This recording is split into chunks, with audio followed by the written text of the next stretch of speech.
Hello, one and all. Welcome back to We Are Not Wizards. So excited. New intro music, new little background you see right here. We Are Not Wizards. Fun stuff. This is exciting. Back to a long form game. But when I say back to a long form game, our one shot was definitely not a one shot. That was a good old time. We were just like having a good ass time enjoying being pirates. But we are back with a very different campaign. As you can see, the names have changed. I'm back to being a DM. A little bit of a bittersweet thing because I like being a DM, but man, I miss Bill. But let's kind of tie back into what this is. So I'm going to switch the music a little bit, give myself some fun music rather than just an intro. Ladies and gentlemen, welcome to Tenacious Toons. That's right, Tenacious Toons campaign, which is pseudo-inspired by Roger Rabbit, as well as a little bit of Cool's World. If you've ever seen that movie, great movie. I know that Brad Pitt did not like his role in that, but I liked his role, so that's why this is going into that. But Tenacious Toons, it's 1950s, and Spotlight Studios is the top of the Hollywood charts. I'm going to put my script right here so that I can look right at the camera. Top of the charts with their many wacky characters. Spotlight Studios is world-class at creating and filming cartoons and making them stars. However, as many studios followed Spotlight's way of thinking, they too started to create their own cartoons. However, unlike our world, once a toon is drawn with ink, go ahead and capture that in your memory, a mysterious fluid, the drawing comes to life. So with countless studios drawing and bringing to life their creations, they both had a perfect and ageless actor/actress, but they also worked for pennies on the dime. Our adventurers are one of these characters. Now, our adventurers are one of these toons who work for one of the many studios, and their opinions and ideals can vary. Maybe they love being a toon, or love acting, or hate Spotlight Studios or one of their competitors. The choice is theirs. So, however, 9 years have passed. And unlike being 1950, it's actually 1959. And as the 60s are at the precipice, toons are old news due to the massive influx of talented toons, all working for different studios and being created daily. The market was just oversaturated. And while many toons still work, the audience craved grittier and more realistic entertainment. So oversaturation, alongside a call for a grittier type of film, toons were kicked to the curb. And over the last 9 years, we've seen many toons have to get regular 9-to-5 jobs. So our adventurers must decide when and where they were fired and what they've been doing since, as well as the show and the role that they played before they were fired. Luck is on their side, however, because despite being given the boot, Spotlight Studios has given out letters to a select few lucky toons to be a part of an exciting opportunity where toons will be a part of an anthology series that places toons both in comedic and dramatic roles. Our adventurers have each received a letter to arrive at Spotlight Studios with letter in hand for a closed audition alongside several other toons. However, this is where their luck runs out. So, real quick, I'm going to kind of describe where you all are. And you all are here in this location. We set our scene on a long hallway. This hallway is lined on both sides with fold-out chairs, the metal kind. Some of them are mismatched, where you can definitely tell they did this maybe in a church or in an old studio that maybe people don't use as much often anymore. But now it is being used for audition space. Lined with these chairs, people are sitting, different toons that are famous to some degree and some that have never really got the spotlight before. In one room, you see two chairs side by side with a desk in the middle and people walking around practicing lines that they got for their small sheet, going, okay, I am the greatest, just kind of going over their lines. In the next room beside it, there is a mirrored wall with a bar that people are practicing their arts and crafts, their juggling, their, whatever it is that made them famous before, to kind of show off their skills. We've got dancers, we've got singers, we've got kooky stage divers, lots of different kinds of artistic approaches in this room. As we kind of line, we see familiar characters that I'm not going to say the names of, but they all look a little bit different, a little bit older. The first one, you see a dog with elongated nose and long, lanky arms, and he goes, don't got it. And then the next one, we kind of move up, and it's like, what's up? God, I forget my motivation every time. And it moves on to different tunes as we kind of go into the audience space. Now, while I usually have everything just awesome, ready to go, I do have to throw this up. So let me kind of show off somebody for a second.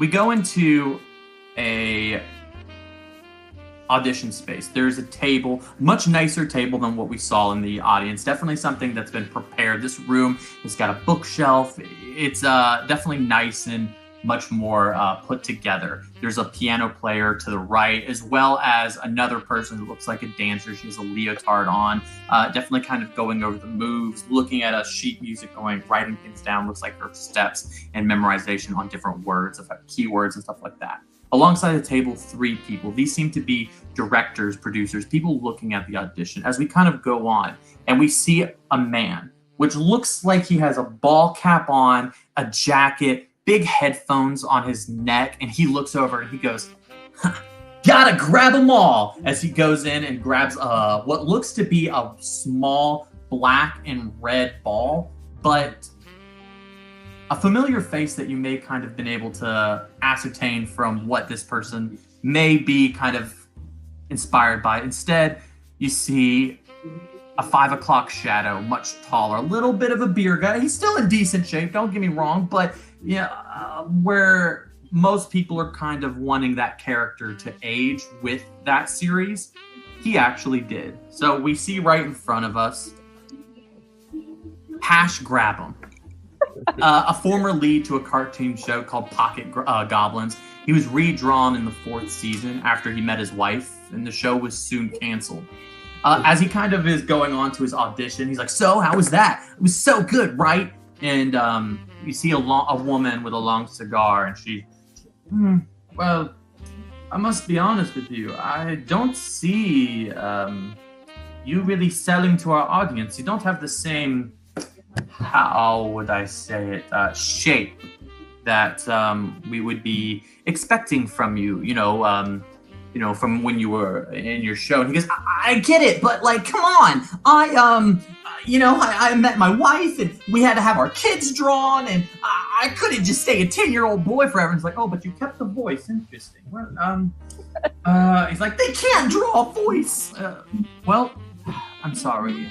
I just feel like this isn't the right fit for you. We're looking for nostalgia, but we're also looking for a little bit of creative juices. We feel that you might be a bit played out, so to speak. He's like, you're gonna hear from my agent, and walks out, and you see his 4 kids and a little yellow goblin to the side go, this is bullshit! You're like, oh, I didn't know that he could actually talk. I only thought he said 1 word. And as we kind of go on, we see this Hash Grab'em storm out, angry, upset by the predicament of what's going on and who he is. We see a line of different people, all tunes, all different shapes and sizes, where we go into your characters now. So if you could all do me a favor, just roll a flat D20. First roll. Yeah. Just tell me your rolls real quick. 11. 12. 1. Start off strong, Pickles. Yes. Hey, get So all bad ones out. JB, what was yours? 12. 12. And AJ? 11. 11. All right. So we go in and we see this strong, burly man. I'm talking easily 6'5", strong muscles. And we look and see a blonde hair coming back. And then we scroll to the eyes. And a person with a clipboard goes, Jonathan Bravados, as we kind of hit the frame. Blaney, can you go ahead and describe your character a little bit more detail? Yes. So I am Jonathan Bravados, a hunk of a man. Like you said, 6'5". He's towering. He's wearing the tiniest wife pleaser. Wife, Wife love pleaser. it. And then a leather jacket. His hair is sort of quiffed to the back. You can see the starting of wrinkles, but like any other celebrity, you know, something like Botox has really changed it and kept his face, you know, looking good. Love you. Very confident stride, shoulders almost, he's trying to stand up straight, but shoulders are almost all the way to back, lifting his pecs up a little and just strolling in. As she goes, all right, go down the hall. It's the first door on the left. That's gonna be the people who are auditioning for you. That's two of the producers and the main director of this new show. So if you could just go right in there, that would be great. Thank you. Yeah. Okay. So down the hall to the left. Down hall, first door on the left. Thank you, sweetie. Okay. Thank you. I'm gonna go head down there. You walk down this hall. Unlike the hall before, completely bare. You see on the side, it looks like now you're starting to realize this building was an old school because it has a corkboard type thing on it, and there's some old drawings underneath white paint that they haven't completely covered up. This building's being repurposed for something, but right now they're just using it for these auditions. But you see a white door where it says auditions here. I just, instead of knocking, I just throw open the door. I said, Jonathan Bravos is here. Give me a performance roll right off the top. Oh, okay. And that'll be a 28. Ooh, on a 28. You see the woman with a cigarette go, and you can see her eyes bulge with hearts as she herself is attuned, and the smoke kind of going in, be like choking on the smoke. And then to the left, you notice someone incredibly familiar. You can't put your finger on it quite yet. Give me a history roll. Okay. I'm rolling hot. Okay, 22. 22. On a 22. You notice a familiar look, a bald, sleeked back head has a little bit of hair on the sides, but almost completely bald. A very familiar face. Mr. Spotlight himself, the owner of Spotlight Studios, the kind of, in a lot of ways, your father, so to speak, the father of modern cartooning. He sits there, he's writing some notes, doesn't speak. The Toon Woman kind of takes hold and goes, if you could just go on into telling us your show and a little bit about you, just for the people who don't know anything, just give us a brief update. Who are you and why should we care? As we kind of get into a frame, we see Jonathan Bravados looking about the same, but we could definitely tell maybe slightly younger, maybe clothes are a little bit different on the set of your show. What does your show look like? What are you doing on your show? It's very much like the show I was, inspired by. As you can probably tell by my name. It's very bright, very early 2000s LA-esque. But with, like, I would say kind of like an 80s flair. He's not talking to anyone. He has sunglasses on. He's sitting in probably the director's, one of those director's chairs, smoking a cigarette. He's the diva on set. Oh, for sure. Definitely the diva. I can definitely see that. Yeah. So as you're kind of like on there, we see while you're kind of in a director's chair, you are actually sitting in the director's chair, and the director comes and goes, Johnny, I get, but I've asked you so many times, please don't sit in my chair. It kind of makes me look a little bit worse, and I would appreciate it if maybe you didn't sit in, the director chair. Hey. What's your name? My name? Yeah. It's on your chair, Smith, Joseph Smith, the director of your show. We've known each other for like 3 years. Smithy. You know who I am? Jonathan Bravados, your name, right on. Yes. Yeah. So, even though this is, what did you call it, your show? It's more so mine. You're definitely the star. I get it, but it just, we have a chair for you. It's right there. You're more than welcome to sit on the chair. And as he's kind of talking, you see a producer come up. The producer's like, hey, time is money. Let's get this going. Come on. He's like, yeah, look, we'll talk about this later. If you could just go on set, kind of do your thing. So let me kind of tell you your motivation. Your mother is, she's been robbed recently. And unfortunately, you have this hot date with a super baddie. So you have to just decide between the two. Make it funny, make it comical. We'll improv. Go. As he kind of gets behind the camera and allows you to kind of do your set. As you see this woman who's definitely not your mother, not Jonathan Bravados' mother, but an actor. You see an old woman with big white hair, kind of in a tower. Think Marge Simpson, but white, and it's a bit frizzy. And she's like, "Oh, honey, I just don't know what I'm gonna do. My purse was stolen."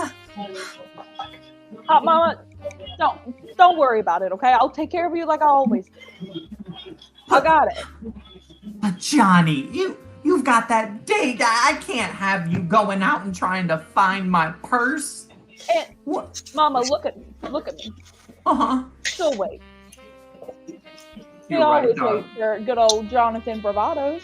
You're so right, sweetie. Go ahead. And she takes your face and just gives you a big smooch right on your lips, a little bit inappropriate for a son-mother kind of situation, but we could definitely see there's some coddling going on here. Definitely one of those kind of relationships in this show. As the producer is talking to the side while you guys are filming, super loud.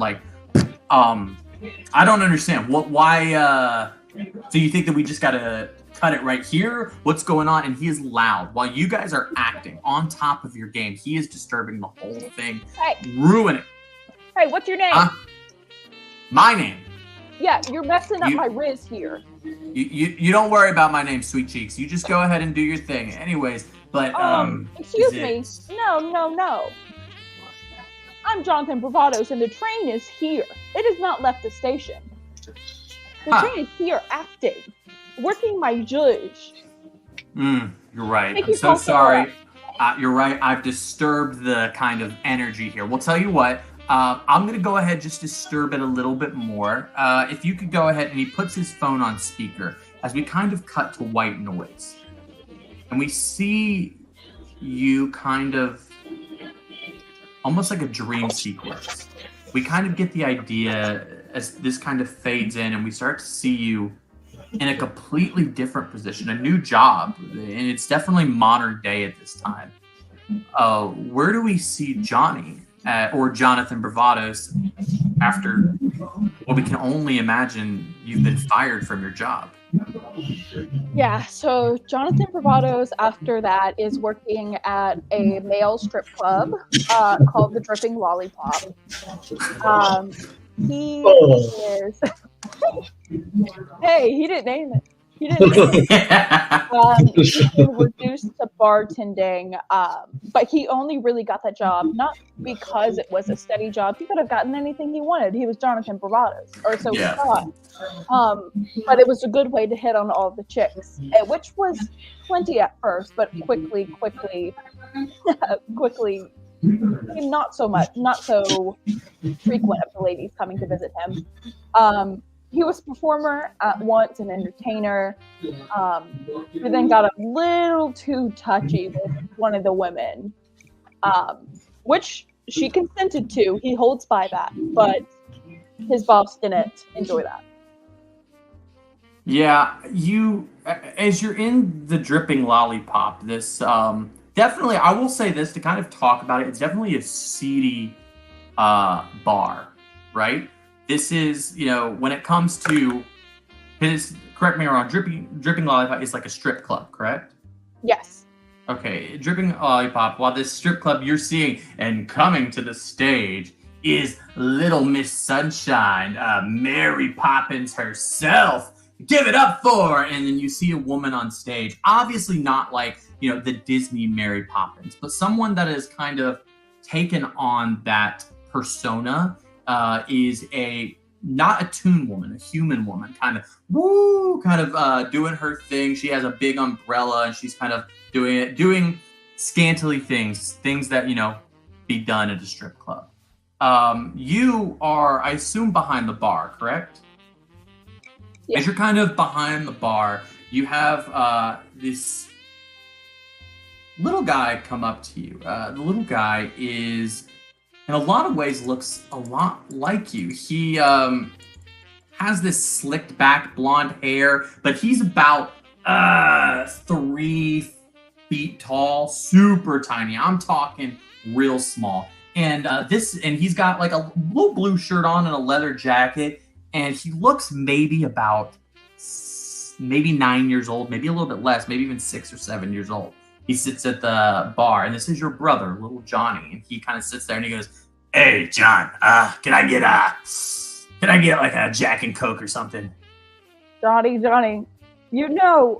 only reason you can drink here and not show me an ID is because I know who you are. You're not doing this anywhere else, are you?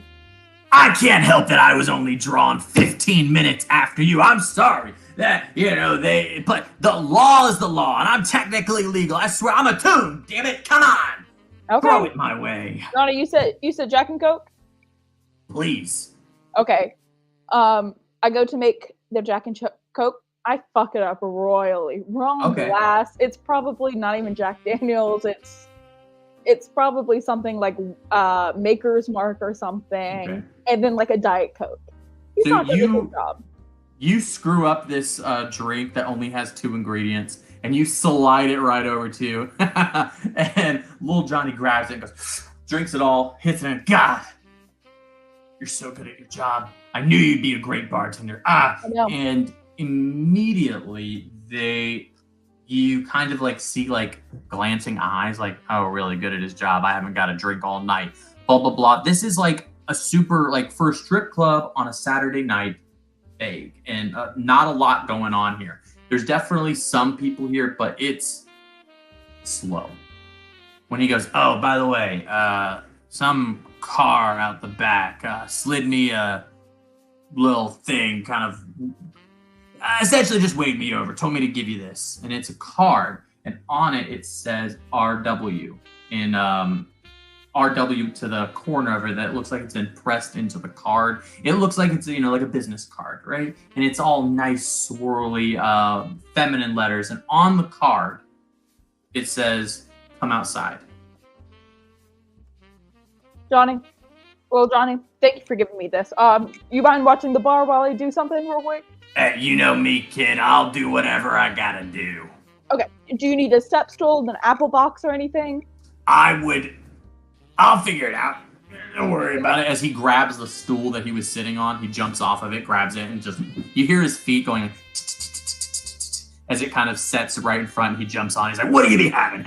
Not talking to anyone, just kind of trying to like, there's definitely like a little bit of he wanting to be you kind of situation. Hey. I got in trouble last time you walked on the bar. You cannot walk on the bar, okay? Got it. I need to keep my place upstairs. I know, JP. I got you. Don't even worry about it. And he just starts taking bottles and just making mixed drinks for nobody, and obviously has no idea what he's doing. He's so good at his job. And then I go outside. You go outside and you see this stretch limo. And when I say stretch, it's a toon stretch limo. So it is incredibly long. Every time that it makes a turn, the car actually corners itself to go through because it's so large. It can't just like make real turns. It has to like corner itself. I'm talking 20 feet long. And at the back end, you see one of those like long cigarette holders kind of get at the top and tap. And then the window comes down, the hand extends, and you see holding that just a little finger coming out in a white glove.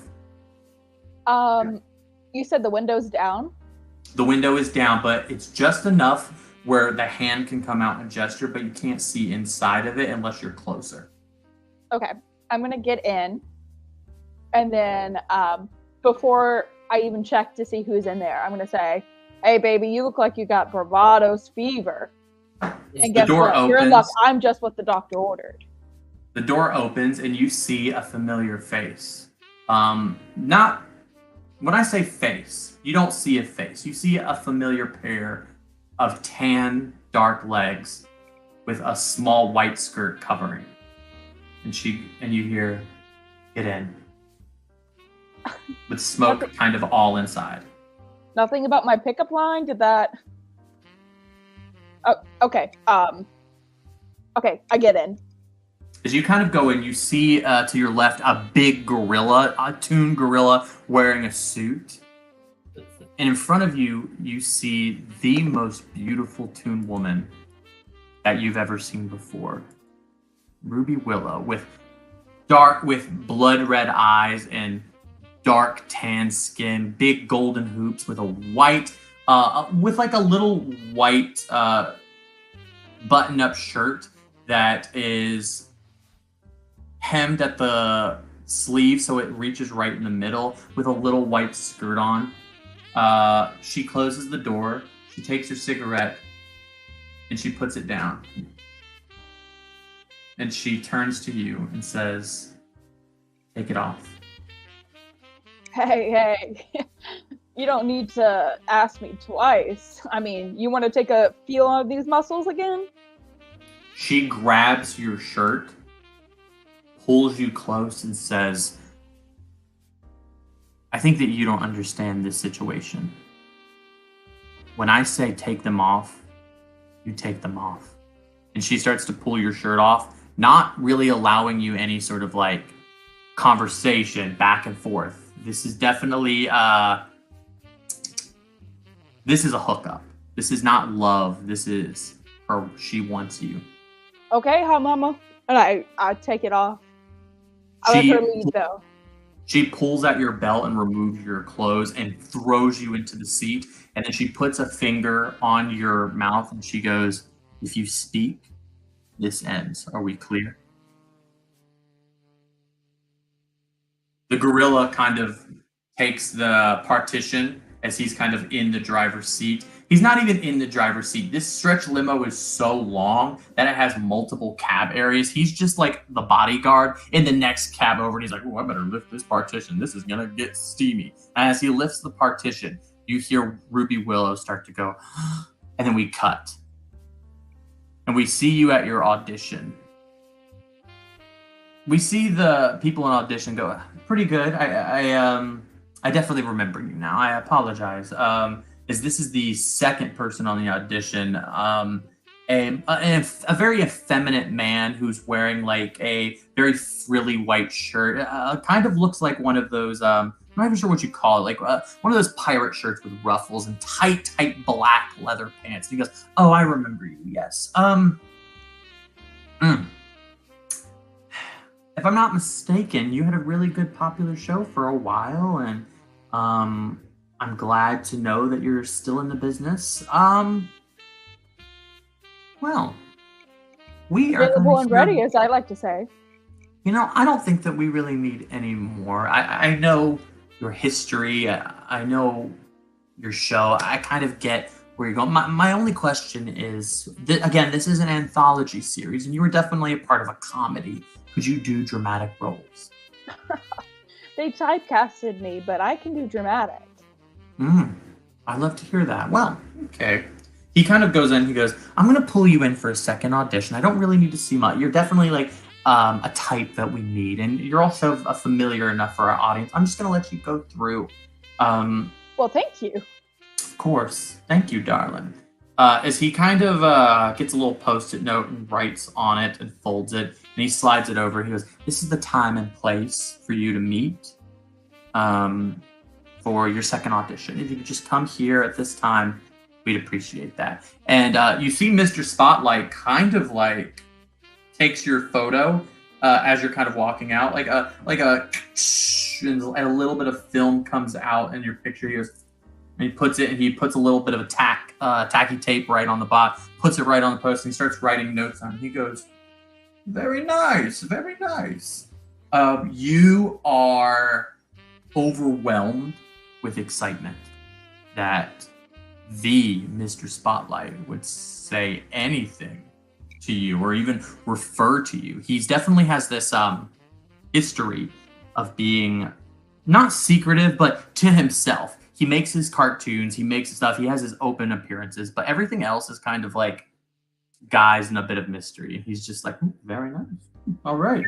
As you kind of are ushered out, as that lady that had the clipboard and goes, all right, we have the next person coming in. Hello, move it, and ushers you out as fast as possible. She goes, okay, next person up. Oh, gosh. Alabaster Jones. Am I pronouncing that right, honey? As we see this man with a large purple suit. Now, when I say man, I think that is definitely a stretch, because as we see a very long nose and big teeth coming out. Go ahead, describe your character for me. Yeah. So behind the door, Alabaster Jones puts in a cigar and in comic fashion sucks it all up in one kind of like gust and blows out the smoke in the doorway so he can make a dramatic entrance in. And you see, as Chad had said, purple suit, crocodile boots for the irony, since he's an alligator, crocodile belt, big old hat too, and you see a big old cane as well with a nice big old piece of amber on top. And he comes in and he... If I'm not mistaken, you have a little man right beside you that's kind of like walking beside you. Can you go ahead and describe him for me as well? I can. You see... I'm going to get his picture up so I can accurately describe. I actually changed the picture in there, so you might have to see a little bit different. So if you don't have that, don't worry. But I'll kind of just show that real quick. No, I got it right here. All right, awesome. So you see what looks like... I love the new picture. you see what looks like I'm the most irresponsible dad, as it looks like a baby with a cigar in his mouth is toddling right behind me. Same exact top hat I have. In shorts, but the booty's a little thick, so you don't know if he is wearing a diaper or not, of course. And he's just trailing right behind, kind of right in my shadow, keeping up with me. You see like these little, has no shoes on this baby. He's like as another childlike character with smoking cigarettes when they shouldn't be smoking cigarettes. He goes, hey boss, you want me to hang in the back while you kind of do your audition thingy? Yeah, just stay right here, keep an eye on everything.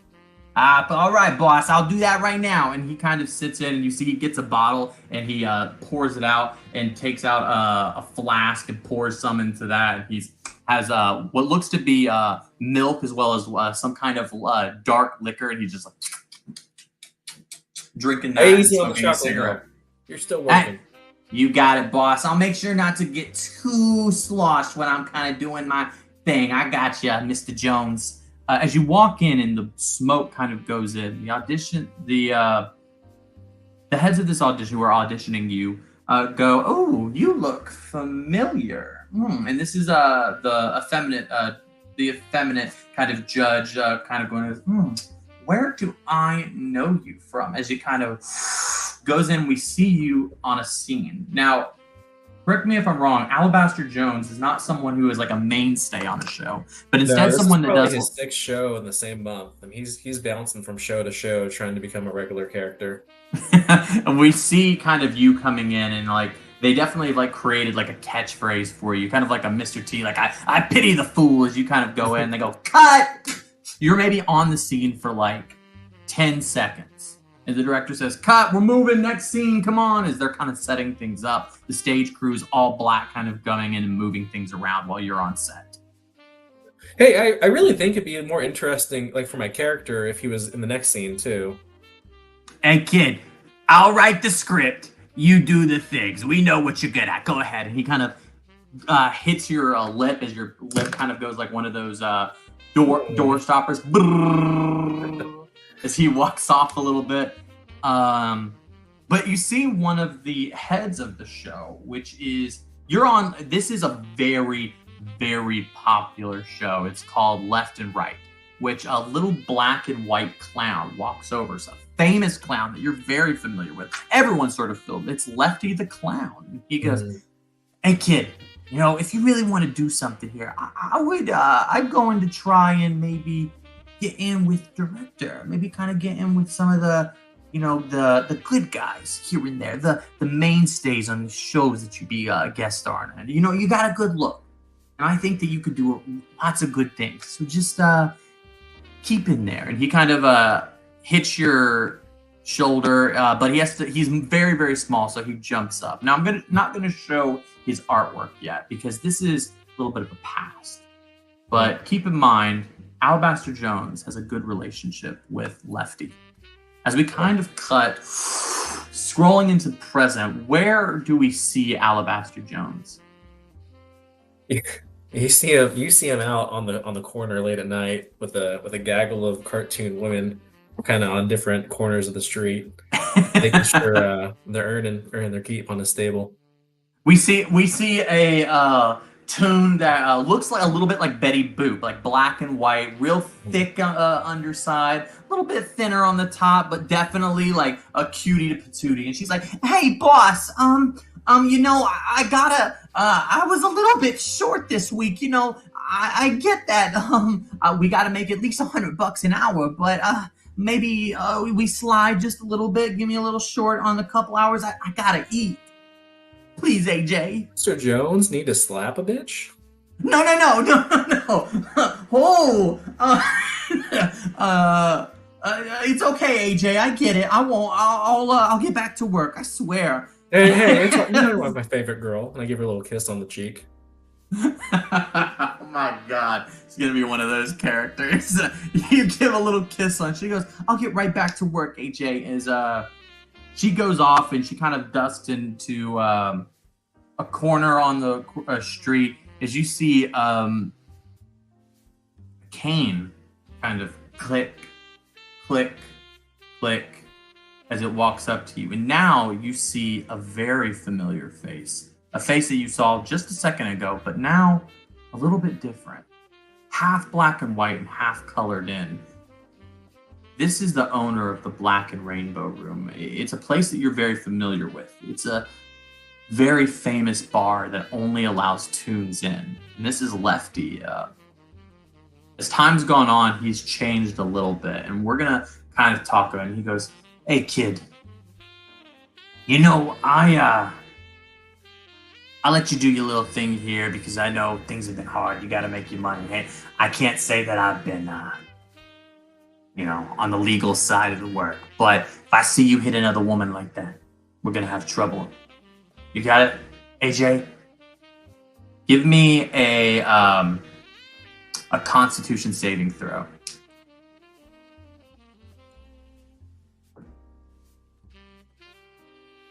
Oof, a 7. 7? Okay. He rolls a 35 on his intimidation check as he pulls you closer. And you can hear that as he kind of shuffles, you can hear his feet going honk, honk, as it seems like there's horns in the bottom of his shoes. And give me an insight check real quick. DC 15. 21. 21. You can definitely see that the cane he holds in his hand that he's clicking is to try to cover up the squeak. He wants to be intimidating, and you feel this shiver up your spine. There is definitely a mythos behind scary clowns. Lefty is the scariest of them all. Do not mistake.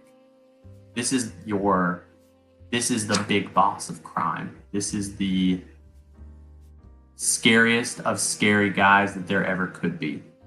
As he kind of lets go and he goes, "Make sure that you don't you keep that hand to yourself. Are we clear?" Yeah, boss. I didn't mean any disrespect. I like to hear it. And he kind of goes and you hear click, click, click as he's trying to cover up the squeak of his shoes.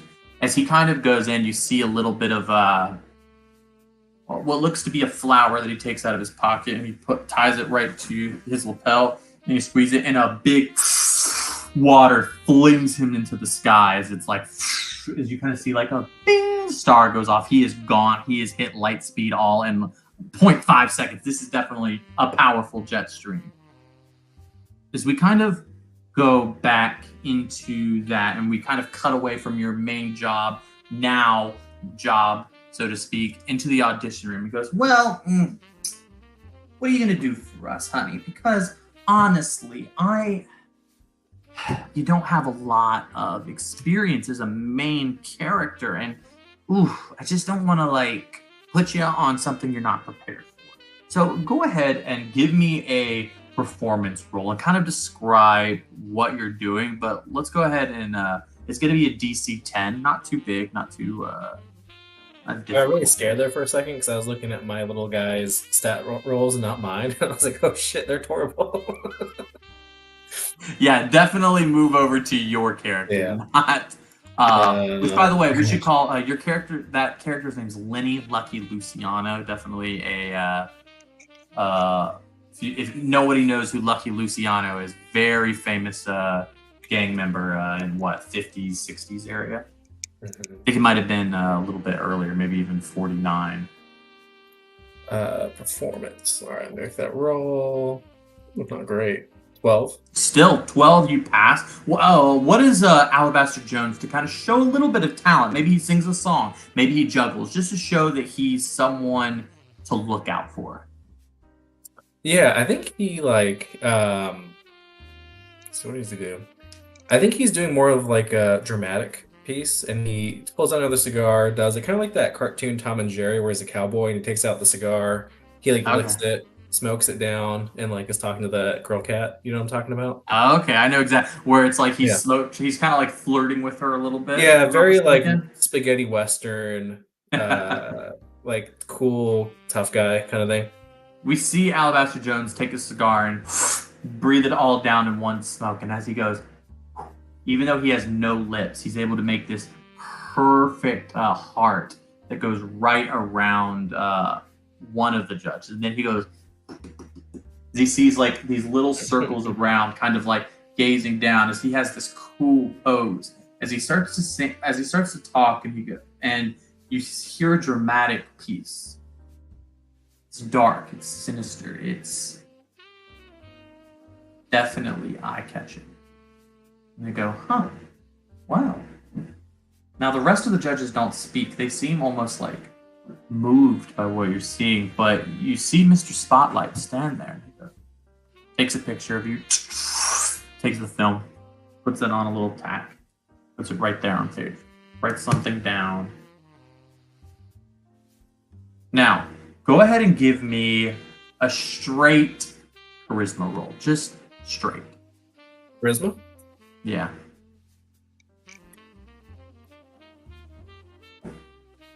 Uh, 11. On an 11, he doesn't say a lot of words. You've charmed him for sure on your performance, but not something that's like he's not looking at you like, wow, this guy's something. He's more so like, there's potential here. So he doesn't say much. He goes, I'll see you again.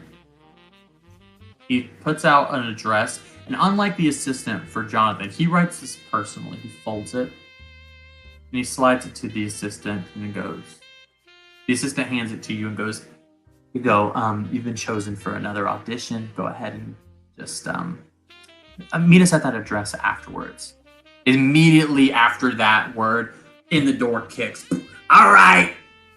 Yeah, come on, we got lots of people. Move it, as you see a short little mouse-like character going, oh, when's it my turn? And then it's like, you'll get your turn, god damn it. Anyways, we got Mr. Is it Packles? Packles? My name's Pickles. Pickles, sorry. Yeah, about that, right? sorry. Hold on a second. Oh. All right. What can I do for you? Well, it's your time to audition, kid. Get up and move it. Come on, come on. Oh, okay. I'm coming. You I'm need- coming. Hold on. I've said it every time. Down the hall, door on the left. Move it, Pickles. Let's go. Okay, well, while Pickles is starting to walk, he turns around and you see like a big robot and a little metallic dog, and he looks at the big robot. Hey, Tex. No. Watch Gumbo. Wait. I'll make it happen, Pickles. As you see, this tall mechanical cowboy definitely seems a bit familiar from shows from the past, whether that be familiar in the sense of your characters or maybe that's familiar from the actual players. Not sure quite yet. But then a less familiar, a metallic dog that kind of looks like, if you remember like in those early 2000s, those mechanical dogs that just kind of went and then kind of did little backflips and walked away, kind of looks a little bit like that. Now, correct me if I'm wrong, but that kind of good little description of the dog, if I'm not wrong, Pickles, right? Okay, cool. So that character kind of goes on. You see this large robotic cowboy Tex hold on and kind of walk away with the dog. All right, I'll be right As back. you kind of go, you see the door and it says audition here. It has got so many holes in it from people just kicking the door in already 3 times before you've come. Oh man, this door is a mess. Let me look at my bag, see what I can do to fix this thing. Go ahead. Do you have a tinkerer's tool? Can you give me a tinkerer's tool check or something along that line? I'm proficient with them. Whether or not I have them, I don't remember. Should. I believe that if you don't have them, go ahead and put it in your items list because we've kind of discussed that that's kind of a big part of your character. I want you to have that in your items list from jump. All right, yeah, it's in there. So give me a tinkerer's tool check. DC, it's not a tune door. So it's a very low DC 5. I gotta remember what I used to roll for that. Not mistaken. Hold on 1 second. You should be able to. You figured out before me, feel free, but I'm pretty sure that what we can do is this. I had my proficiency bonus plus one of the, I guess maybe intelligence. I believe it's your intelligence, yes. Okay, so it would be plus 11. So... Did you already add that Tinkerer's tool? Yeah, it's in my items list. Just making sure. Actually, I already had one. There's 2 different ones. Got it. All right, so I'll roll. I'm just going to do this because it's plus 11. So 27.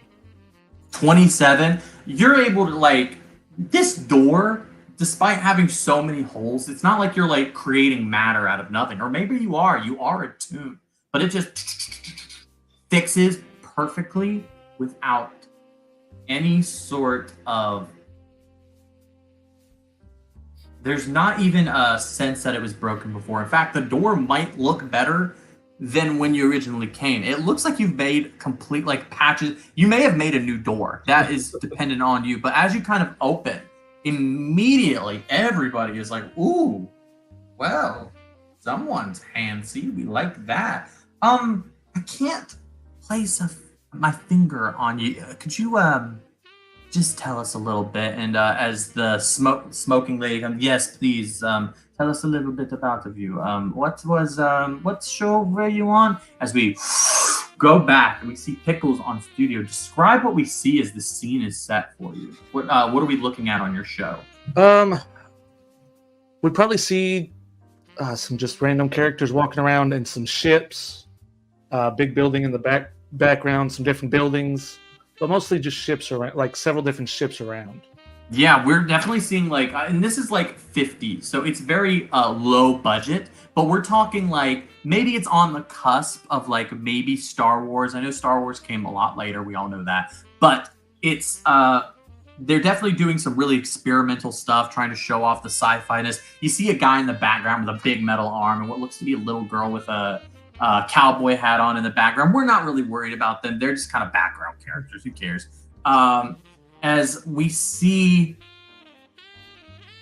Pickles, who on your script, that you're looking at, it says right at the top, lead character, but it's been scratched out, where it looks like this has been rewritten over and over and over. And your original title was lead for this show called Outrageous Outlaws, that has been striked out maybe multiple times and then reprinted over and over and over. You maybe have 2 lines. The rest of it are background scenes, because they're kind of setting stuff up, and they go, okay, Pickles, if you could just stand there. The director, very nice, sweet guy. He's not like most of these TV show directors, where everybody's kind of gets paid a little bit. You know, actors, tunes are not paid very well, other than the big time guys. And you should be paid well. You're supposed to be the lead, but unfortunately, while this has been a successful show, Pickles has sort of been written out. But you're still on, you're just in the background. He goes, Pickles, if you could just stand over there, that'd be great. Right. You're kind of pushed into like the background. All right. I'll go stand by Pete over there and we'll fix something. Just do that. Just make it look good. As you kind of go in the back, you see some whispers going like, huh? Well, that can't. I get it, but we're like, you know, we have comedy and drama. They're not going to try to cancel us. They wouldn't do that. And you hear just in the background, because what is your passive perception? If I'm not mistaken, you have like a 32 on your passive, right? Yes. Yeah, so you have like you're able to hear like pin drops from 3 doors down. In fact, you start to like, as you kind of your passive, you start to see like these weird people sitting around what looks to be computer screens talking in weird British voices just for a second, then it comes back and it's like, okay. You start to hear just a ting of a whisper. And these whispers are going back and forth, and you start to piece give me a straight, I think it's just going to be a straight intelligence check. I know that you're good at intelligence, so this shouldn't be hard. DC 20. Intelligence check? Yes. Just straight, like, make let me just say, just do intelligence straight. So for you, it'd be a +5 on your modifier. Right, so 24. 24. On a 24, you start to piece together from little whispers around you, right? One whisper's like, cancel. One whisper, you hear Outrageous Outlaws, and you start to piece together. And you're like, oh, shit. In the background. And you were getting pennies beforehand, not getting paid well, but now we see Pickles in a new job, a new life. Where do we see Pickles now? What is he doing? Pickles, you see him like probably just head down inside of a car with his tail sticking up, waving around as he's working on something, and a human comes that would, be his boss. His name's Bob. Bob the boss. Got it. He's like, Pickles, we got all right. Hold on, I'm almost done. Tex, can you hand me a screwdriver? That's not a screwdriver. You see Tex go, I'm sorry, Pickles, and kind of gets you a wrench, even though it's not right. He's like, hold on 1 second. Takes a huge blaster and just tries to sharpen it to a point. He goes, hey, it's a flathead. And he goes, ooh, crushes it. So the end that has been pointed, kind of like the point of a pencil has been crushed down, so it has a flat. He's like, did you a flathead? You know what? That'll work. Why did I build you this way? I don't know, boss. And walks off. His little wheel is kind of spinning and like twitching, and just as you see a little robotic kind of following, kind of trying to, how dogs follow cars, is following his wheel. We see. I don't want to give a brief description. Pickles, you are someone that is crafty. You're a worker, but I will say this. You are fighting an uphill battle. When it comes to human things, regular cars, buildings, it's easy. There's a structure. There's a reason for stuff. Tune stuff, however, you've been tasked with fixing a lot. And this is a tune car. It's incredibly difficult to do. So I'm going to go ahead and give another Tinkerer's Tool check, but DC 32. I can't even get that high. Well, it may be impossible. Go ahead and roll for it just so we can see the unsuccessful. 28. 28. On a 28, Close. On a 28, we see this kind of oil spill all over you. And we're talking, when we think oil from a car, lots of oil comes out. But it's like an ocean.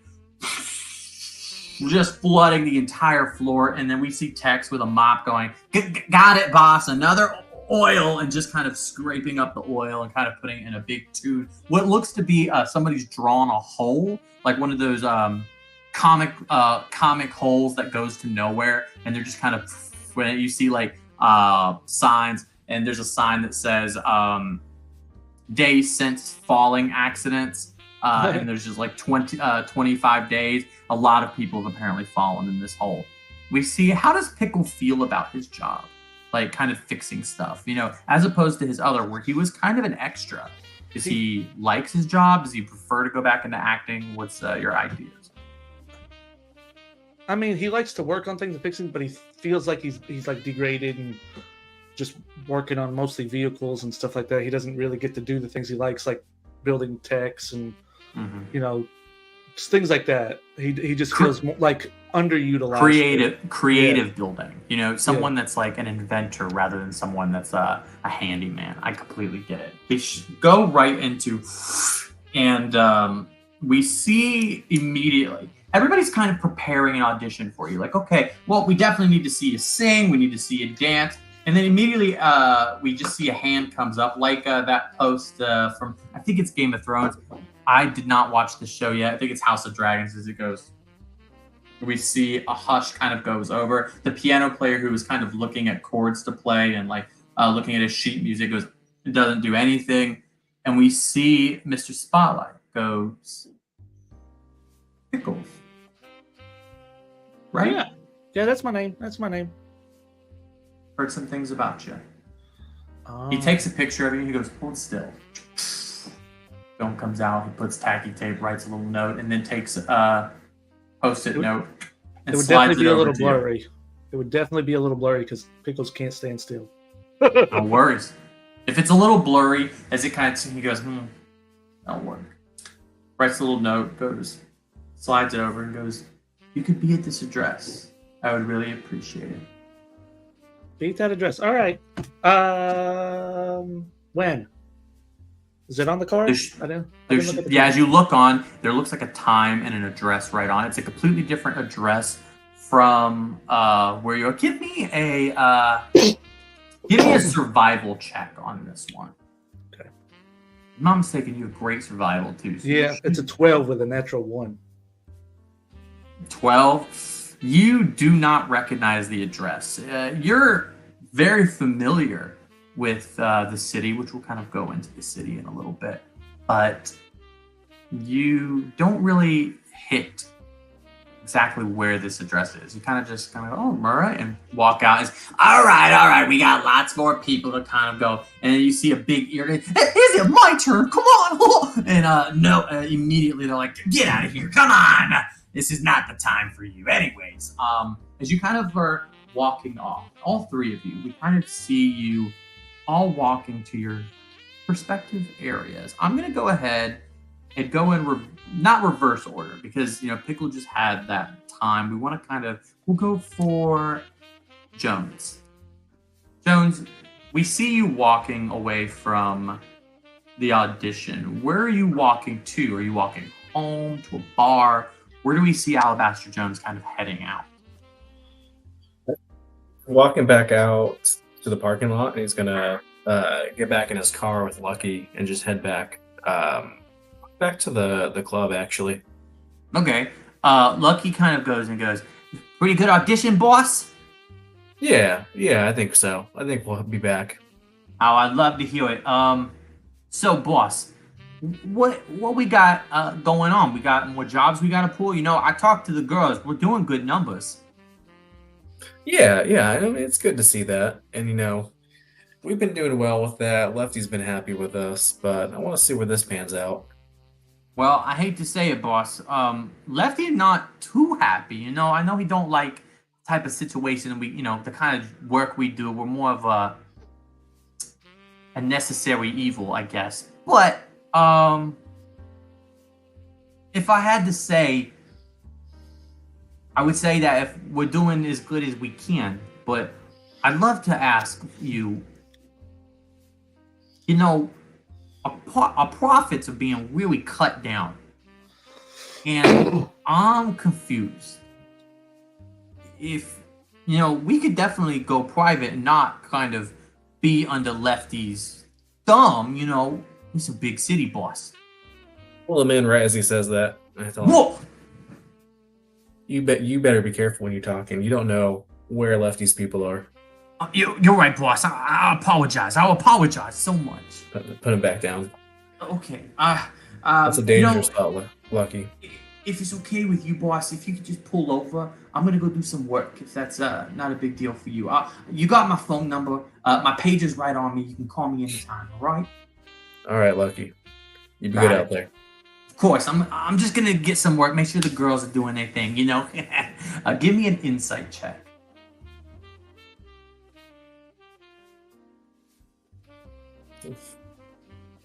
On an 11, you see a little bit. You see, Lucky. Lucky is loyal. He is 10 toes in. He is down for you, right? But to call him loyal or to call him, how do I put this? He's a snake for sure. He's someone that's going to cheat, lie, and steal to get his way. But he's loyal to you, so he's got to keep an eye out for him. We don't know where he's going to go. He'll listen to you, but he's still a bit hapless. Not, you're a tune through and through. But this is definitely not a... This is a tune on his last legs. We're seeing kind of talk about the system a little bit. To kind of go away from this. All of our characters are starting at level 20. There's a reason for that. They are full of their life energy ink, the blood inside of them that keeps running through. And ink is a really important structure for this. We're going to go more into that later. But Lucky looks like his ink is about dried up. He's not as keen with stuff. He's not on top of things, right? Now, as we kind of see you driving away in a big purple car, I'm talking when we say pimp mobile, this has got Undercover Brother written all over it. There's some dice right there on the rear view mirror. We're seeing what looks to be an 8-ball for the gear shift. And I'm talking, if this thing does not have the ability to just like pop up and down, I don't know what a pimp mobile is. This definitely has, hydraulics that do that? I don't know cars, but maybe Pickles will tell me later. He's got some car info. But as it kind of pop up, we see Johnny kind of walking down the street now a little bit. And beside Johnny is a woman, obviously Ruby Willow. But unlike before, with her sleek, nice white clothes and a nice white hat, she has a hood on and that's zipped all the way to the top. And it looks like a medical mask over her face. And ripped jeans.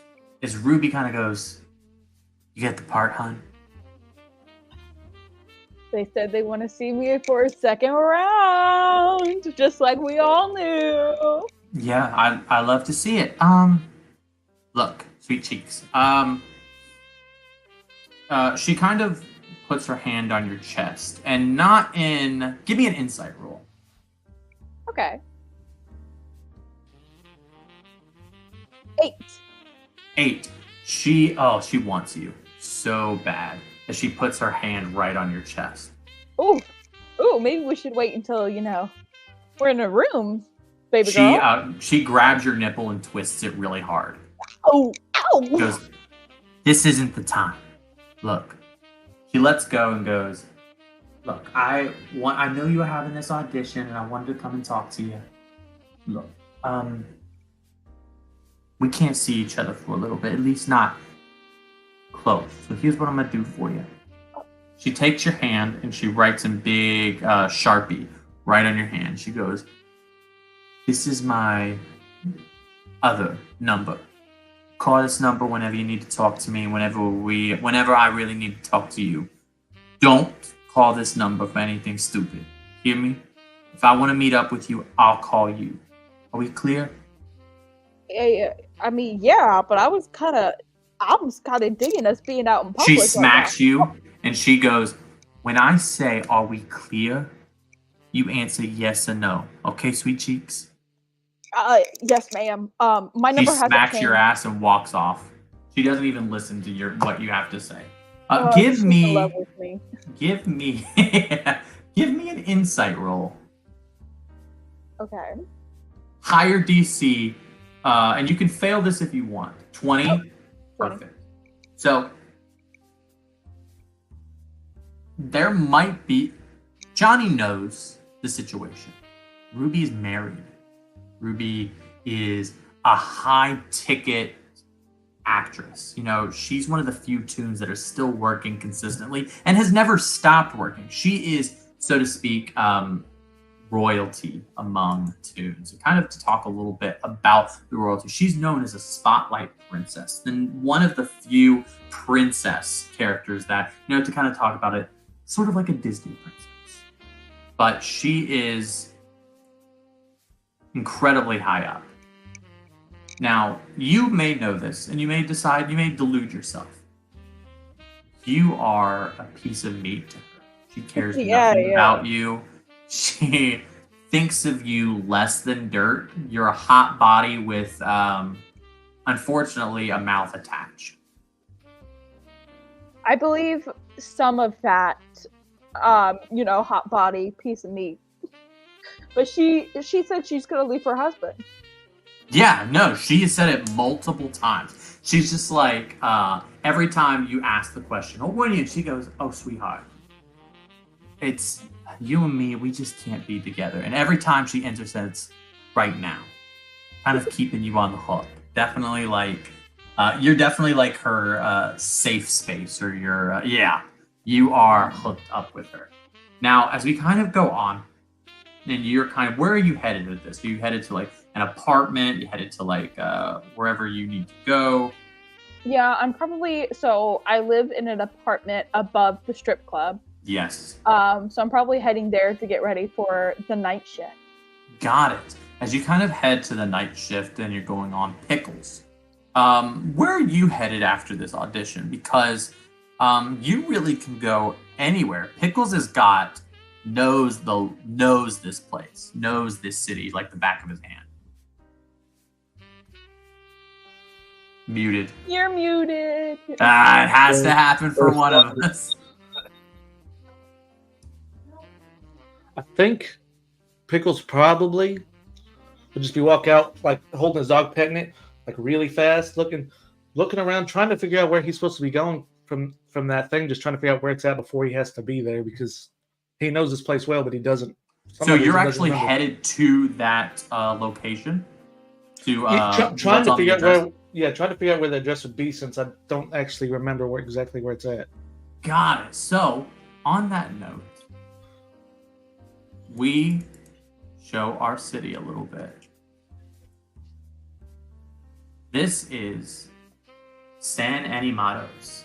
Definitely LA vibes, for sure. We're seeing big buildings, but lots of open roads, traffic like crazy. But unlike LA, all of these buildings are drawn. This is a drawn city. It's in the middle of an ocean, this island. The only way in or out is a long stretch highway bridge that has been drawn that looks like shit. It has seen better times, and of course, this is drawn by cartoonists. There's no structural integrity here, but people are still driving on it all day. But we see cars kind of fly off of it and hit buildings all the time. There is chaos around this entire city as tunes are just like bong, bong, bong, hit each other, but at the same time, there is, unlike what we would see in like a traditional like Toontown kind of esque area, there's also a grittiness of this. We see tunes who are less, to put a more official word on it, toony. They are kind of going into the more grittier reality. The ink on their skin looks a little bit dimmer. The colors are less bright. Even the black and white cartoons, their lines seem a little bit shaky. There's a lot of people here who, while some are just wild and crazy, others are just like look tired and exhausted and not have a lot going on. But as you kind of head to this and you're kind of getting streets, you're like, okay, so this is, I know this street number. You're kind of going as where you see a huge building. And you know exactly where you are, Pickles. This is the building. This is Spotlight Studios. This is the cream of the crop where everybody goes. This is Mr. Studio's home base. A place where, and I'm not sure if your show is made by Spotlight Studios. You could tell me, and I'm not sure if Alabaster or Jonathan's show was with, okay, it was, so we know it was formerly with Spotlight Studios. But this is gold. You're going to be meeting him right at Spotlight Studios. So you kind of cut to a couple days later. Similar place that you all were. Before, it was a hallway with lots of different tunes. Now, it is a small waiting room that looks awesome. As you see, there's like these glass cases of what looks to be tune drawings, but of like objects. Like we see like kind of like an Acme anvil. We see, it looks like collector's items that Spotlight has taken from shows. You might see like, for instance, you might see like a phaser from like Star Wars, but a tune phaser. You might see, not a phaser, probably that's Star Trek, I'm stupid. But, you know, we're seeing all these items as collectors in a nice area. And all three of you are sitting here with another tune. But the tune has a hood on, covering its face. And you see a little bit about it. Long legs, long. That's been covered with dark pants. And the feet, usually you might see like white, like a white foot, like, you know, you see with like white gloved hands on like traditional cartoons. This has been covered up. It looks like almost it's been covered up with maybe a regular shoe that's been pushed and tightened into on both feet, but you can see regular white hands. You don't see a face. Now, you're more than welcome to do rolls to try to identify who this is. I'm not going to inhibit you guys to do that. But if you do not want to, we hear a little bell ring as the assistant that you saw before, but this one much more put together, a tune woman that she goes, oh, hello. This woman could be a twin, but could be the exact same person, but this person who's actually brushed their hair and looks presentable goes, oh, and hasn't smoked as many cigarettes. Hey, you were that lady from the other day. Oh. Which day? I'm so confused. When have you seen me? Audition day, the first round. Audition day. That's my sister, sweetheart. No, we get mixed up all the time. You're too cute to think. I get it. No. We're sisters, twins.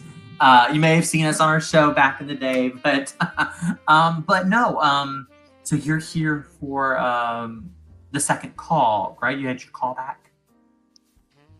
Okay, yeah, Mr. great. Spotlight himself enjoyed it. Awesome. Well, do you have your little Post-it notes? That's like how he likes to do it. He's always so lo-fi. Doesn't like to do cell phones or calls or anything. We even have one of those spanking new computers, and he doesn't like to use it. Anyways, if you have your little Post-it notes, just so I can confirm, that would be great. Oh, well, you're lucky. Here, I think I'm still wearing the same pants from the other day. I think I might have shoved it in there. Okay, good. That's gross. I mean, she we can rewear pants. She takes the post and she starts to like wipe it, and it looks like a regular Post-it note turned into what looks to be tune paper. She goes, oh, okay, and stretches it out and kind of goes and goes, oh, okay. Jonathan Bravados, that's you. Okay. In the flesh. I see. Yeah. Well, ink. Anyways, she kind of goes on. She goes, all right. So you're definitely in the right place, sweetie. So you just sit here. If I'm not mistaken, he wanted to have a very specific order that all of you met him with. Okay. So you sit here. Just wait.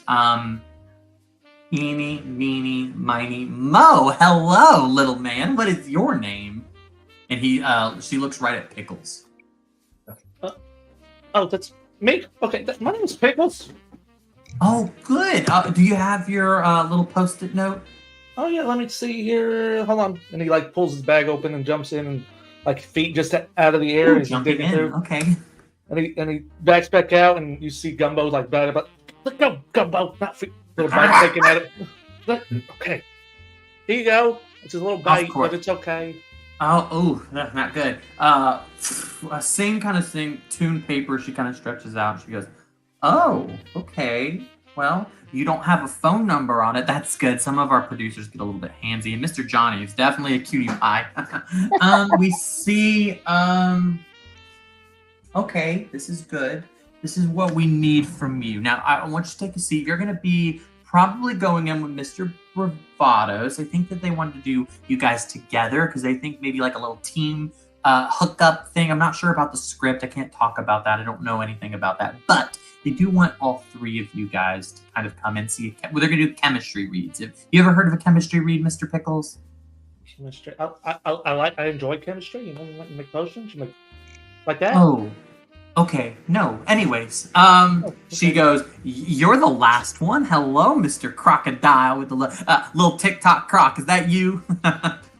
Yeah, I'll get up and I'll make kind of a show of like looking for it, but I know exactly where it is. I like treasure it in my little pocket and I grab it.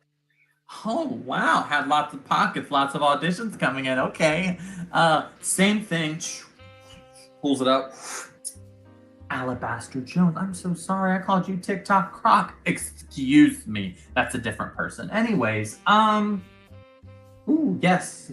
Yes, you are in the three kind of. They wanted to bring you in as a group. I like that. Okay. So you guys are gonna go in at 3:30. It's 1 o'clock. You have hours. So, if you want. You're more than welcome to look around the building. We have some snacks downstairs. You're more than welcome to take that if you'd like. But we have 2 more auditions before you, and I believe that he's in a meeting right now. As he kind of gestures over to the hooded figure. The hooded figure kind of goes out, stretches up, and it goes, oh, and who are you? And it reveals what looks to be a not a human face, but a human-like appearance. This isn't like a dog, but it's definitely a toon, tall, lanky toon. And it goes, I think I have a meeting with, oh,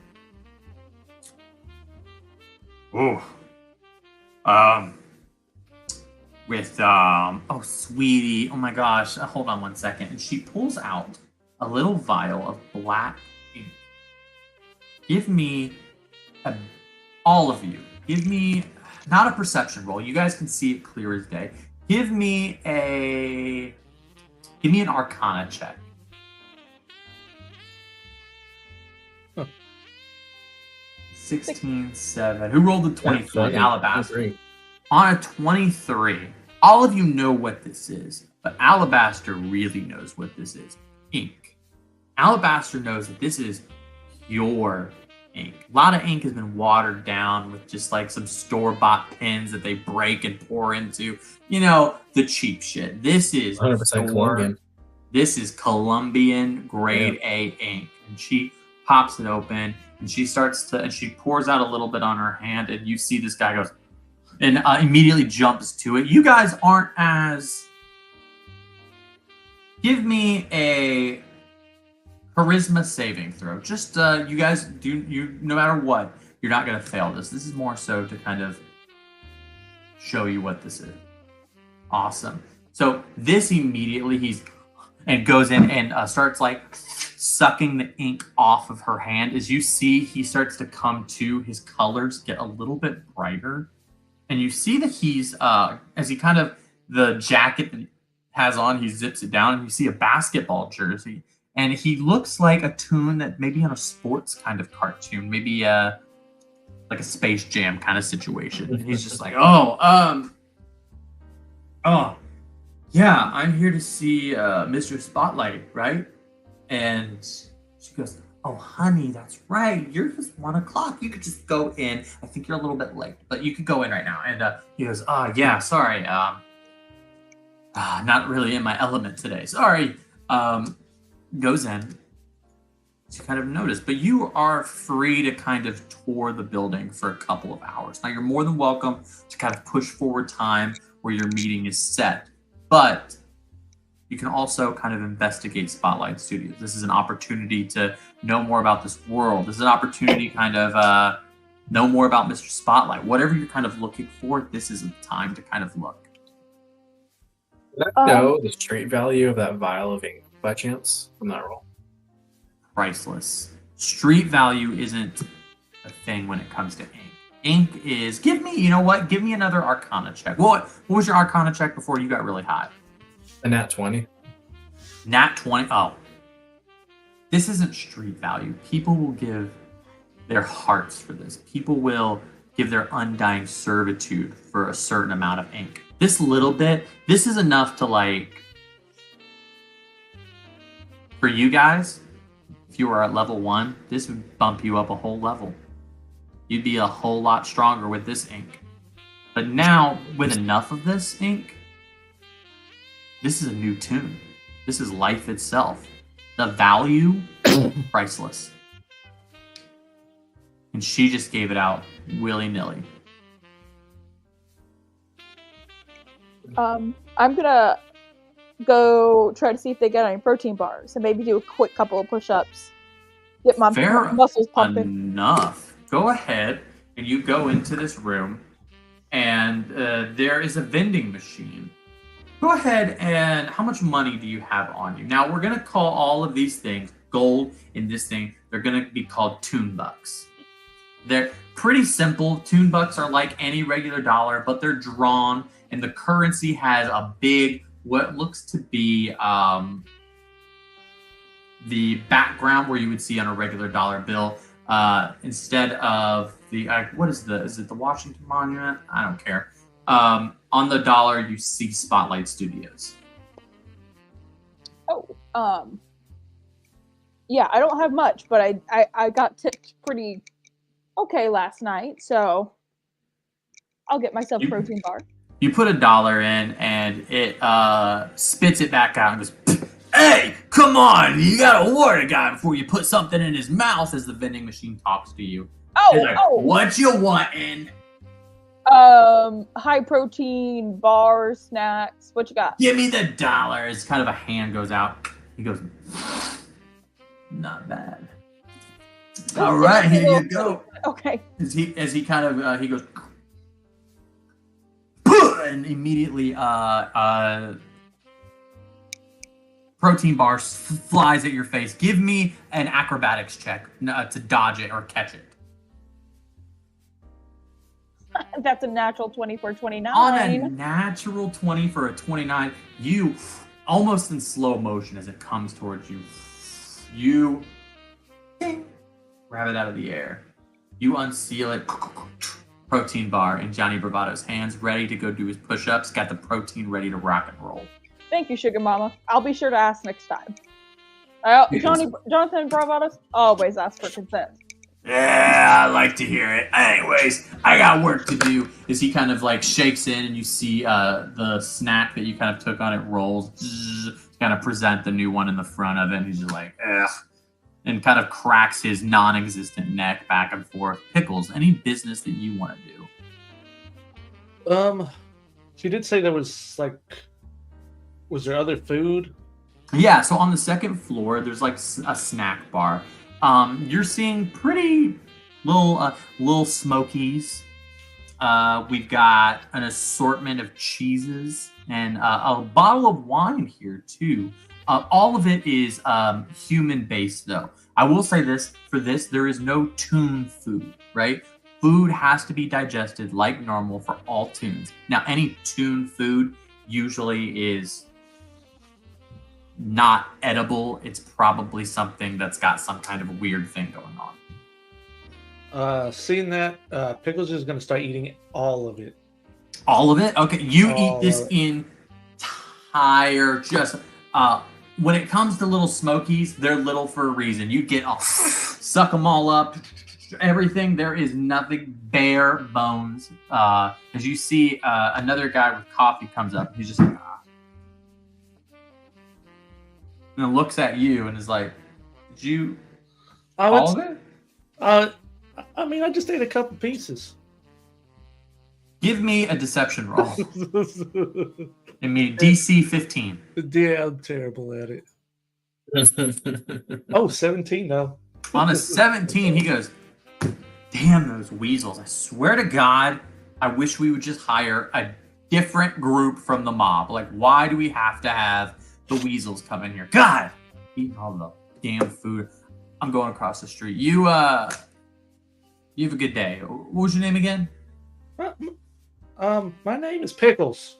Pickles. Nice to meet you, Pickles. Not kind of a normal office guy. No one to really make note of. As time goes on, now I'll give you the opportunity. Feel free to kind of like be like, "Hey, I want to do something before we kind of go in," but I'll let time pass. You kind of go in. Go ahead. I want to see because she said they have a computer. I want to see if I can figure out where that's at. Yeah, sure. So the computer is actually at that woman's desk, which is right next to the lobby, which you can see it. It's right behind, like, she is obviously the main assistant for this entire, like, cubicle of writers and things like that. So she's there, right there in front of the computer doing her own work. Oh, I'm just going to start looking it over and just looking at it, just ignoring her like she's not even there. Okay, go ahead and give me an investigation check. You're looking it over. Okay. I do have advantage on that. Please take it. All right, the first one's 31. Okay, 31. 31's the high. Right. 31, you start to see numbers kind of scrolling across fast. This is high tech for this day and time. This is top of the line, best computer you can get, probably the only type of computer you can get. Big, huge box. You hear as it's like the loudest thing in this room, kind of a whistling behind it. But she's just doing spreadsheets, Excels, writing stuff down, notes. Nothing really crazy that she's doing. She's using it for mundane office work. I'm gonna look at it. Man, this thing is crazy. How'd you guys get one of these? I haven't ever seen one of these before.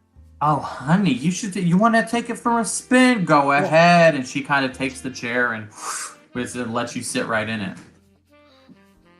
He doesn't know what but he just starts typing random stuff, clicking on everything.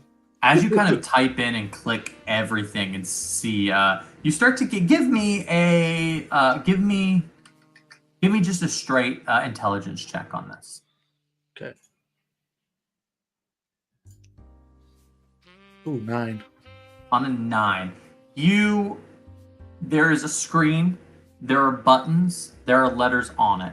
But to really kind of understand this, it's going to take a little bit more time that you don't have to really sit down and like just sit and like mess with it and understand it. All right, well, I'm not sure what I'm doing, but one day I'm going to come back and learn how to use it. Well, I don't even care how to use it. I just want to learn how to work so I can make my own.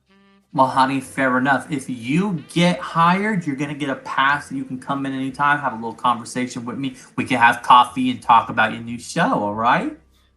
Oh, well, yeah, that works. I love to hear it. Okay, bye-bye, sweetness.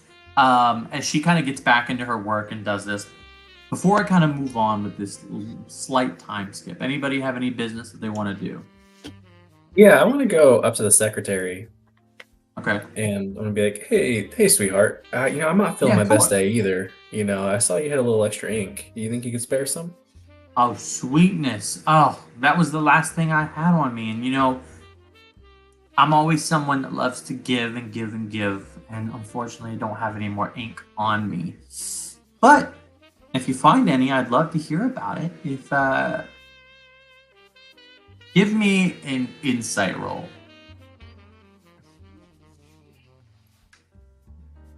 It's going to be against 24. 24. Okay. On a 24, you can immediately say that she is like, you can kind of tell she's tongue-in-cheeking it a little bit, going like, if you see some, say something. If you see any ink, she wants to know about it. She takes the similar kind of paper that you saw, tune paper, and kind of folds it into one piece. And instead of like looking like a full piece of paper, it looks like it's just one piece of paper. Little tiny post-it note. She goes, "This is my phone number, Sweetness." There you go. And you see right under it says Alice. That's her name. Alice gives you her phone number and goes, "Hey, you see any ink, you let me know, okay, honey?" Gives you her number. I'll take that. Okay, well, if it's okay with you, I gotta go to Little Toon's room. I'm gonna kind of scooch off, all right, Sweetness? And walks off. Now, we see Johnny just doing push-ups. Now, does Johnny do push-ups for the entire 2 hours? No. At some point, he probably goes off wandering, trying to find a sweet little broad to flirt with. Okay. But definitely, and then after that's done, probably trying to pump up the muscles a little bit more. Okay, you see, definitely... They're chemistry read for his sidekicks. Oh, yeah, of course. You're the main character. We saw Pickles, we saw Alabaster Jones, two reptiles that's just going to make your brooding heck. You're going to look good. Anyways, they're there to make you look good, obviously. You see this sweet little number to the side. She is a cutie pie. Now, I would like to know, Johnny, what is Johnny's, what's his type? What's the type of person he goes for? Does he swing both ways? Is he like a blonde, a brunette? What's his type? It's pretty much anyone with a heartbeat. Anyone with a heartbeat. Both ways, anyone with a heartbeat, and it looks a little bit pretty. You see this sweet number on you, human. This human woman has got legs for days, and I'm talking, she is hot. A little bit older, a little bit of cougar number, but that's something Johnny likes it like that. Hey baby, do you care to be my natural selection? As you kind of look, she turns around. Give me a perception. No, easy. History, because you need to know who this person is. It's very important. 6. 6. You have no idea. This woman has a big fur coat on. Very tall, lanky, but you can definitely see that this is, despite being a little bit older, she's probably in her early 60s, maybe late 50s. She's a very attractive not elderly, but very attractive older woman with like a short black bob fur coat. And she goes, "What can I do for you?" Can you be my natural selection? Pump my pecs a little bit. Oh, honey, I don't date tunes, but I appreciate you kind of checking out an old thing like me. But hey, once you go tune, you can never go back, Give me a little charm roll. Give me a persuasion roll here. Okay. 34. On a 34, she feels, well, I am pretty familiar with tunes already. And you can feel her kind of, not just like, when someone kind of feels your chest, they feel your chest, but it seems like she's much more attracted to your abs as she kind of like traces your abs down. She goes, Hey, and it only gets more impressive the lower you go, man. Well, unfortunately. And she flips her hand and you see a big, I'm talking rock on her finger with a wedding band right next to it. She's like, I've been taken for a long time. And that's never really taught me much. You're cute. She goes in and she has black lipstick on, and she kisses your cheek and leaves a black lipstick impression on you. She walks off, and you can tell. Give me a perception check. Oh, it was so close. 7. 7. On a 7, this woman has not missed a step. She is everything that she is doing, talking to you. She is aware of who she is, her surroundings. This is a confident woman that you can flirt all day. She has her principles. Not something that she's going to falter on. But it is something that with a little bit of elbow grease, maybe over time, could become something. But you don't know who this is. You don't know her name. No idea who she is. I'm going to go wash the black lipstick off. I can't Okay. go in like that with the audition. Fair enough, yeah. Go wash that black lipstick off. Make sure nobody sees it. That's go ahead and for that, go ahead and give me. I'm gonna give you some inspiration. So do me a favor. Just on your thing, there's a little heroic inspiration. Just click that for me, okay? Whenever Jonathan's going or is after done talking and getting ready to go to the bathroom, I want to walk up to him. Okay. You walk right up to Jonathan. I got a big jar in my hand, and you just see me reaching into it, pulling stuff out. Like that was terrible. You okay? What do you mean that was terrible? It always works. You want some honey? It's called the long game. I got honey. You want some honey? You got a It's spoon? like all. It's you want some here. It's sticky. It's sticky. Mm. Look at my hands. Yeah. Let's stick together. Okay. I need to be nice to you. I don't think they're hiring you. You're not auditioning for a lead role, but you need to impress them. You need to go wash that off. If I you're got a even gonna dog. what's his name? His name is Gumbo. You brought a dog to an audition, man? Yeah, he's right there. Little bitty. He's metal. I made him. Hello. Hello. He doesn't talk. I don't know what I'm doing. Yeah, you might want to put that thing can away. bite. Well, all dogs eventually bite, you know? Yeah, he's dangerous. I've been chased by a ton of them, so. Yeah, all right. Did you have enough honey? I got like a whole gallon And where do you store a thing like that? in this thing.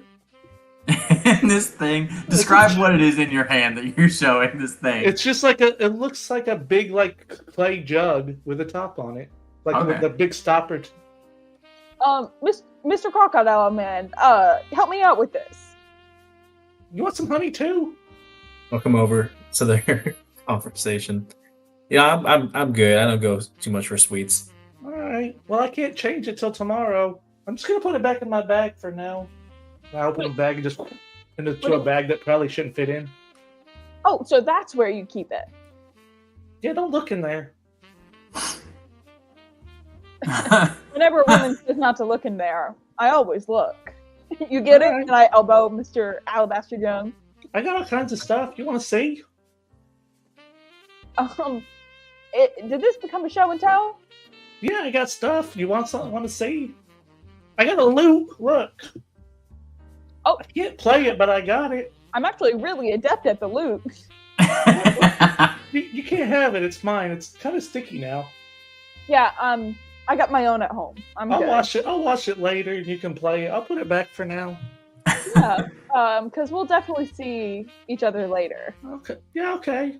Alabaster, what's your passive perception? 30. 30. You notice the basketball player leaving the room.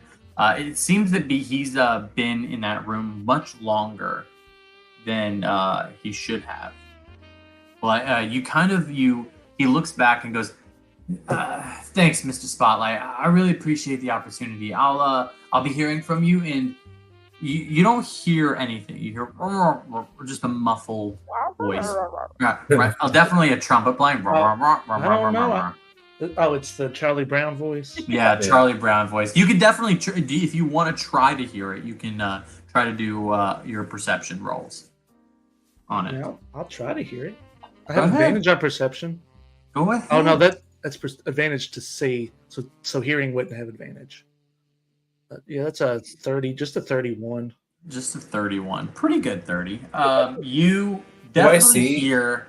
Do I see Mr. Spotlight or no? We don't see him. No. He's definitely like in the room. Oh, okay. This is the room that she even gestured to at one point, going like, "Here, you're gonna probably go in that office in just a little bit." But you see, he comes out. He's definitely been in there a little bit longer than an hour, probably an hour 30, right? Mhm. And you hear a voice, but Pickles, you can't necessarily make out the words on a 31. The words are muffled, so. But what you can hear is a slight tone, an Okay. angry tone. You know, when you're kind of hearing like words and when you're hearing someone speak, even if you can't like make out what the words are, you can kind of, by the tonality and stuff like that, you can tell that there's some anger behind it from what he's saying. Not saying that it's necessarily like rageful or like screaming at him, because if it's screaming, but it's just like, yeah, go ahead, see your way out, blah, blah, blah. It's kind of that kind of Okay. tone. You guys are sitting as you kind of watch the clock. Give me an insight roll, whoever wants to. Insight roll. Yes. 22. 22. 35. All of you guys pass. Such high rolls. As you guys like go through, you start to see people kind of packing things up, walking away. The assistant's kind of going, it's like, "Oh, we're leaving early today. I hope your audition goes so good, all three of you. Mrs. Spotlight will probably come out and get you guys in just a little bit. I know your meeting's in like 10-15 minutes, but we're gonna go ahead and just see our way out. We're leaving early today. So good speaking to you. Love talking to you. Mr. Jones, you have my number. Mr. Bravados, would you like my number? I was about to ask if you wanted my number, but I'll take yours. Mr. Jones, go ahead and give her a copy of my number. You, Mr. Pickles, Yeah, my You're hands are cutie. sticky. you're a cutie pie. Oh my gosh. Just, she walks off. She is kind of signed off on her computer. She kind of, you see lots of people kind of walking off. So the time kind of, as you look on, you see that the clock is unique. Because you're doing push-ups. You see that the clock is unique. After everybody leave, if everybody leaves, if there's nobody around, Pickle's just over there and gonna open up the computer and start going through the inside of it. Yeah, sure. Those You go sticky in. hands. There is a password hands. to get in. Oh no, not like type into it, like the actual computer itself, like where the You're motherboard. gonna try and to all that. take it apart. Okay. Yeah. So you immediately go into the main. Like, are you going into the computer or the screen? The computer So you go into the with the computer. motherboard and You processor. take it off, and you look through, and you're like, "Whoa!" Are you literally ripping it apart, trying to learn everything you can about it? Oh yeah, any little thing I can learn about it. Give me an investigation roll. It's going to be high. And you have really good investigation, but it's a new technology for you, but it's not tuned technology. So Okay. I'm going to say, let me think, probably 27, 28 actually. We'll make it even numbers. Now with this, 28. okay, I'll say if, I'll give it either an investigation or a tinkerer's tool check, whichever one you want to do. I'll do the investigation because while I'm looking through, since I'm looking at it, I get advantage. Okay. What an ability. If I'm looking at it, I get advantage. Oh, that's 37 with a nat 20. On a 37, you the biggest thing with this role was being able to take it apart and learn about it. You could make a computer with the amount of knowledge. It's just like for you, there is people who have photographic memories, there's people who have eidetic memories. You've just got good ass memory. You can memorize, you see things once, you hear things once, locked in usually, right? You kind of put it, but now after you've taken apart, learned everything, now it's time to put it back together. You, with such a high roll, are able to kind of put it back together, so it's all booked. Now, knowing everything about it, you definitely could remake the computer if you had the necessary parts. But I would have these are taken the not- parts out of it. oh, you're stealing them? Yeah, Okay, you take all the parts. You take everything you possibly can out of the computer. Go ahead and it's going in my bag of holding. go ahead and put in your items list. Just put in computer. If you have all the parts that you've stolen, you just have a full computer. I No could probably screen. I could probably fit You the wanna whole steal the computer screen? in my bag. Yeah, You could. the whole thing. You put whole computer. Just put computer. Pickles was like, "Oh, I'm gonna steal shit Yeah. immediately." I mean, I got a stealth of 14 and sleight of hand of 19. You know, And some As- sticky fingers too. it's some sticky fingers. The I warned clock them. ticks. And you notice that on the hands of the clock, there's little pointer fingers, white gloves. So it kind of goes in the time for your meeting. You notice it, and yet nobody comes out. But it's just right on. Maybe they're a little bit fashionably late. As time keeps clicking on. Now, 5 minutes pass. Nothing happens. Hey, I know I'm kind of begging for a job here, but Jonathan Bravados does not wait around. I've never seen a producer be this late either, unless there's some diva actor holding up the set. Yeah, they're always up their asses. That's what it is. Another minute passes. You know what? Would it be the worst thing if I went in and checked on them? Yeah, I don't think so. Go ahead. Oh, okay. I go boom, boom, boom, boom, boom, on the door. As you bang on this door. Now, how are we are we banging on it as loud as we can? Are we just knocking? What is it? Boom. I'm sort of banging on it. I'm kind of All right, frustrated. you bang and you're frustrated and you hear nothing. But as you're banging on it, you kind of see the door comes a little bit ajar. Definitely the handle's a little bit loose. So it comes slightly ajar. And out of the corner, you see that the lights are off, but it looks like maybe one light, one lamp in the room is on. Hello? Were you testing us to see how long we would wait? Give me a perception roll. DC 27. I'm not gonna get that. It's a 7. 7. I didn't Nobody know answers. perceptive. Nobody answers. Nobody. And you don't see anything in this dark room, despite it being dimly lit. I want to use my hat of disguise to make myself look like the lady that did our stuff, and I'm just gonna walk Okay. in. Of Can course, you I'm only kind gonna of, be like 3 feet tall. How to disguise? Can you read me the description on that, just so I know? Just give me a brief overview. You don't have to read the whole thing, just so I know. Well, I can cast disguise self from it at will. Okay, cool. So you're immediately this toon woman with nice hair. Except I'm like half her size, probably. Okay, yeah, half. 'Cause I'm- Oh, so does it not allow you to get height? Yeah, so you're Uh, half the size of this woman. Let me double check the spell. Okay, I'm a foot taller than myself, so I'm about maybe 4 feet tall. Okay, so you can be 4 feet. That's She's like 5'4", so Okay. she's I'm sure. definitely still a little bit taller. As you kind of go in,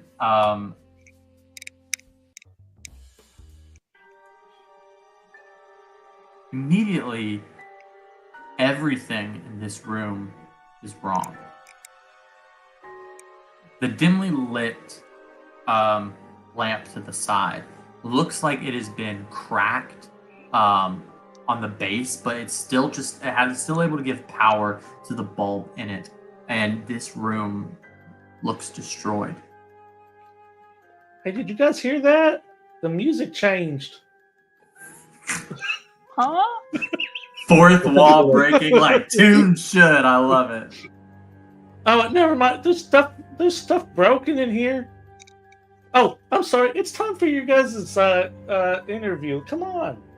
I'm gonna pretend to be her. Oh, okay. Well, we're missing a third person. The third person from us. That's, Since they've been just standing there, I'll walk over to the door too. You come see, on, everybody come in. give me your passive perception. So everyone, I believe everyone's passive perception is off the charts, right? No. Does anyone? No, never mind. So other than what's your passive perception? A 15. 15. Good pass. On everybody notices the shadow that the light is showing. And it looks like somebody's sitting in the chair, but the chair is to kind of describe the room a little bit. And I have it drawn out here for you all. Just to kind of give an overview of what it looks like. Okay. So in the room, there is a single desk with 2 chairs in front of it. To the left where the light is, there is what looks to be a tune plant, right? In this room, there's several cases, but a lot of them are broken cases where it looks like collector's items like you saw outside, right? These look like much different from the cases outside. These aren't just display cases. These are like locked cases, right? And they've been broken. Other than Johnny, everyone, things have been stolen here. Lots of stuff. And you start to see the shadow of somebody sitting in the chair. On the rest of the room, to your right, you see a table.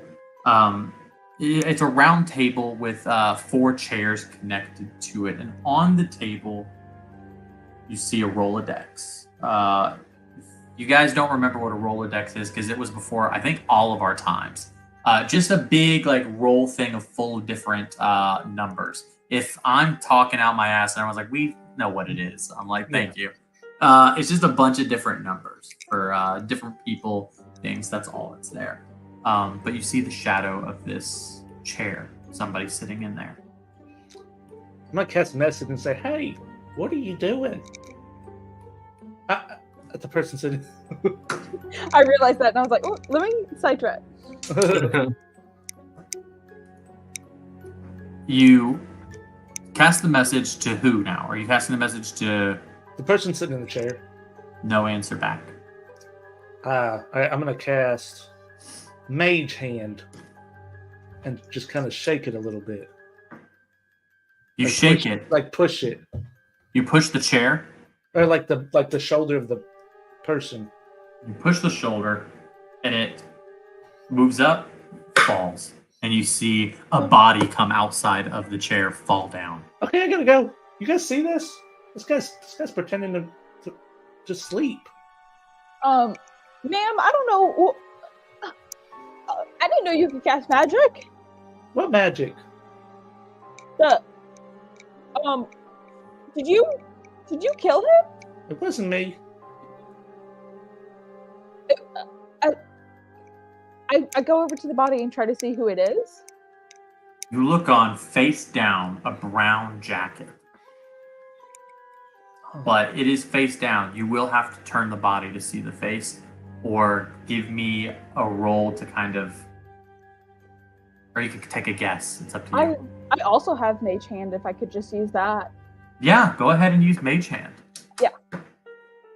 As you kind of turn the body, immediately your stomach sinks as you know exactly who it is. Cold, grayish skin. It's Mr. Spotlight. Right there in front of you. Oh, Guys. Is he broken? I'm not I a want to look at him, see if I can expert. see, like, is there anything wrong with him other than just being Give me a medicine check. good? Mr. Jones, have you seen something like this before? It's just a 7. Just a 7. You can't really tell. The room's really dimly lit. Turn on a light, maybe. I'll pick up his arm to drop it. You pick up his arm, and it drops. All right. You guys see a light switch? I think we should just leave everything how it was. I think we need to call the cops. Cops? I don't like the cops. You didn't call on the cops with 3 tunes here, with no one else, with Mr. Spotlights, and it'll look good? I mean, they probably have cameras. We're in the waiting room the whole time. I don't know. I stole their computer. I mean, somebody stole the computer. Maybe whoever stole the computer is the murderer and the thief. Possibly. Oh, I think we should call the cops. all right. You got a phone? No. How are we gonna call the cops? Hey, cops! I look to see Anybody? if they're coming. You go out the window. If you want, there is a balcony right behind the desk that you can look out. Can I try to ascertain like how he died? Of course, give me a medicine check.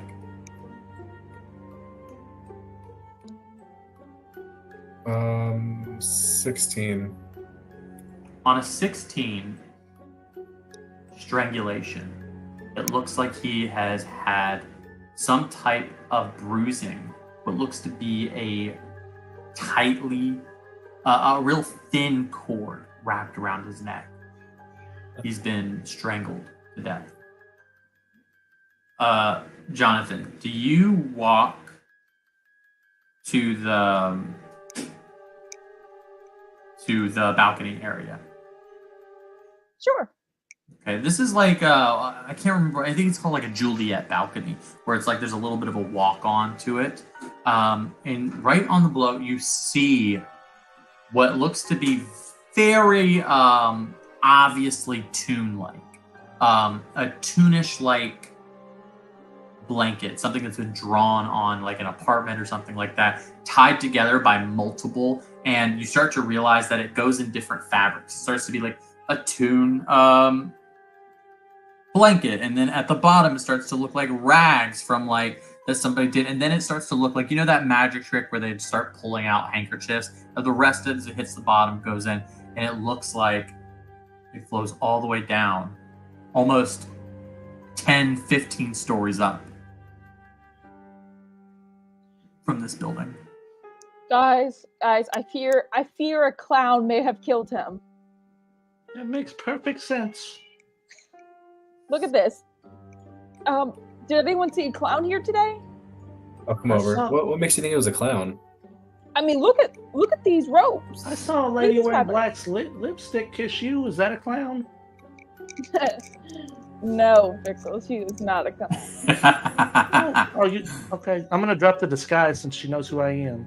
Oh, I was gonna say she watched you go into the disguise. They just may have ADHD. I don't know. Pickles, when did you get here? What happened to Alice? She had to go to the bathroom. Oh, okay. Yeah. As you But- guys are looking around, you start to see red lights. Give me a perception check, Jonathan. Because Pickles, you're not you weren't anywhere near the like you might be close to it, but you're not there. Right. So 14. on a 14, you see red lights going back as you kind of look over to the Juliet balcony, and you see cop cars surrounding the building. Help! Help! You see cops kind of look up, and give me a perception check to kind of hear, because you hear as the megaphone kind of comes out as they're trying to speak to you. 15? On a 15, they say, "Stay where you're at. We're coming up right now. Don't make any sudden movements." He needs help! You see just little, like almost, because you're so far up, and you start to realize that this is a tune-drawn building. Perception of how far you up, you maybe walked up 10 flights. This building could be massive. It's just because it's a tune building, your perception is a little bit off in like how big or how little it is. So they look like ants to you, but they could be up in just 5-10 minutes. You don't know. Okay, guys. I briefly shadowed a cop show, so all we just got to do is just like not touch anything. I knew me yelling for him would work. Hey, what's in the boxes that you said stuff was stolen? Is there still anything in there? Give me. That is a great question, and yes, there is. So I want you to go into your inventory, and I want you to add an item for it. This is a just type in half past a miracle on your items list, and it should come up. Oh, okay. Click that. To kind of describe it to you, it is what looks to be a magnifying glass, but instead of the glass, there is a clock. And attached to that at the handle seems to be a pocket watch. And in the pocket watch, the clock has been replaced by a glass. Now, this needs attunement, but essentially what it allows you to do is look through the glass, use the time on the magnifying glass, the clock face, and turn back time and see things through the glass of what happened and what you needed to see. But there is a tone, you have to attune to it, but you can still use it. The image can be distorted, it can be faked, it's a tuned thing, it can change things unless you're attuned to it. Okay. I'm gonna after that I'm gonna just cast invisibility on myself. Okay, you cast invisibility on yourself. Whoa! I don't get along with cops. Okay, yeah, man, ACAB, but they're gonna. You're gonna want to set your story straight with them. They don't know I'm here. Mr. Jones, we're in this together, right? Oh yeah. And as I look over, are these toon cops or like people cops? You couldn't see from the bottom because you weren't there on there, but you can try to take a look at the cars to ascertain if they're toon cars. Sure. You look down, some of them are, some of them are not. There's a mixed bunching of real human vehicles and toon cars. Who was driving them? Who knows? You don't know if it's just regular cops and toon cops mixed together. You don't know if it's a united force. Not sure. Gotcha. I guess. Mr. We gotta get our story straight. Yeah. You guys, you pinky promise you didn't do it, right? No. Wait, you don't pinky promise? No, I didn't do it. Okay. You hear a knock at the door. In walks a familiar man to no one except for Mr. Bravados. Oh. This is Clint Willow, the husband of, unfortunately, Ruby Willow. He has his gun drawn, and he goes, "Stay where you're at. Don't move a muscle." As he cocks back his gun. Dude, Detective Willow, I swear we didn't do it. He was just late for our audition, and we opened the door, and he was like this. He moves forward. He goes, "Hands on the wall. Now, all three of you." Whoa. Someone usually takes me out to dinner before they do this. Pickles, go ahead and give me a stealth check real quick. With advantage? With advantage, yes. Okay. It's a 33. 33. Good. That's good. I want to I want to try to get in front of him and just get down on my hands and knees. He's gonna tabletop him. You get down on your hands and knees, and he goes, "Where's the other one?" What do you mean? Other guy. "Don't play with me," as he walks towards you and falls on the ground immediately. He goes, "What the hell was that?" As he goes to put his hand down to try to grab whatever at the floor. You hurry off. He hears you. He's gonna do a perception roll against your. What was it again? You did on your 33.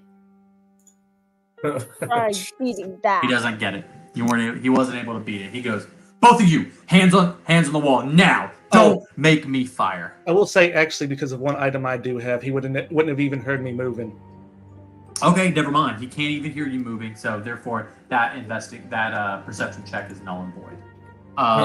Dude, Detective Willow, I swear we didn't do anything. This I've been told can be classified as harassment. Is your hands on the wall? Yeah. He starts to pat you down, and he's looking for any weapons. Do you have any weapons on you? Just kidding, I do. I was gonna say, I don't know. I've seen your items list. Yeah, I got a blowgun, a dagger, and a pistol. He pats you down. He gets the pistol. He pulls it out, and he takes the dagger, and he goes, "What are you doing here? You trying to find something to kill, huh?" No, man. We were here for an audition, dude. Are your hands on the wall that he Yeah. asked? Okay. He goes, "You stay put. I want your nose touching that wall. You, Gator, your nose is probably touching the wall already." His hands pats get you reached down. into his nose. Yeah. He's patting you down. Do you have any weapons on you? I have my cane, which I talked about, so up to him what he thinks of that. And then I have a couple weapons on me. The cane. Does the cane have?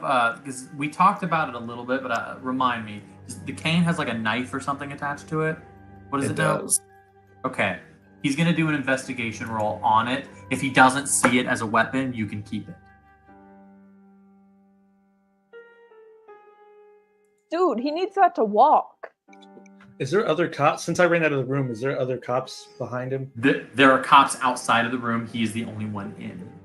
He rolled a 26, so I'm going to go ahead and ask you to give me a contested roll.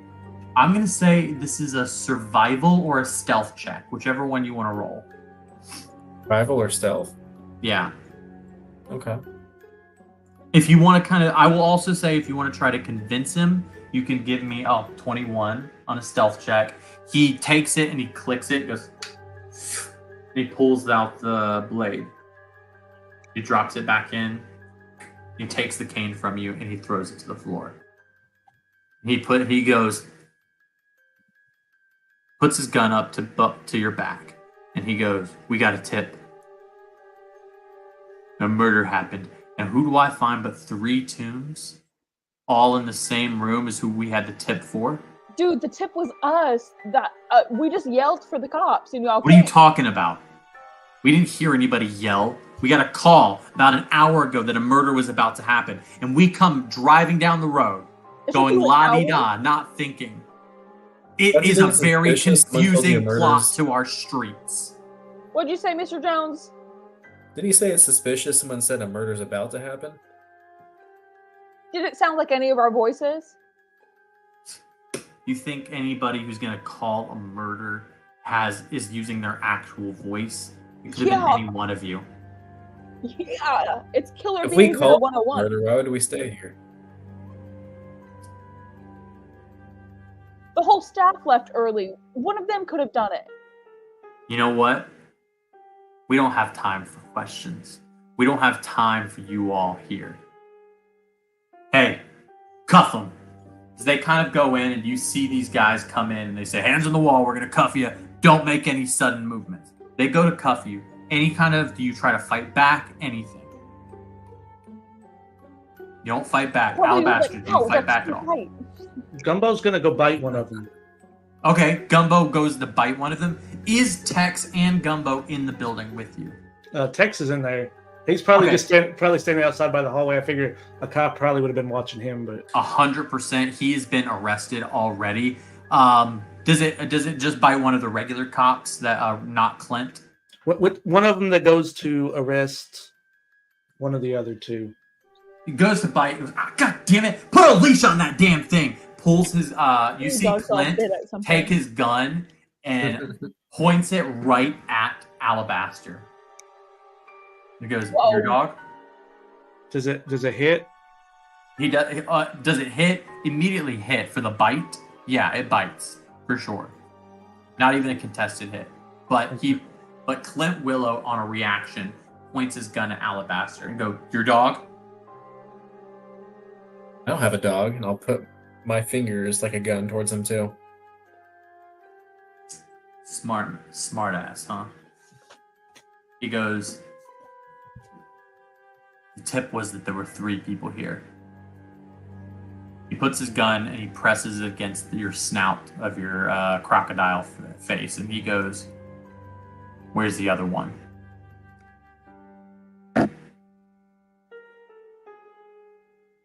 I just remember 2 of us.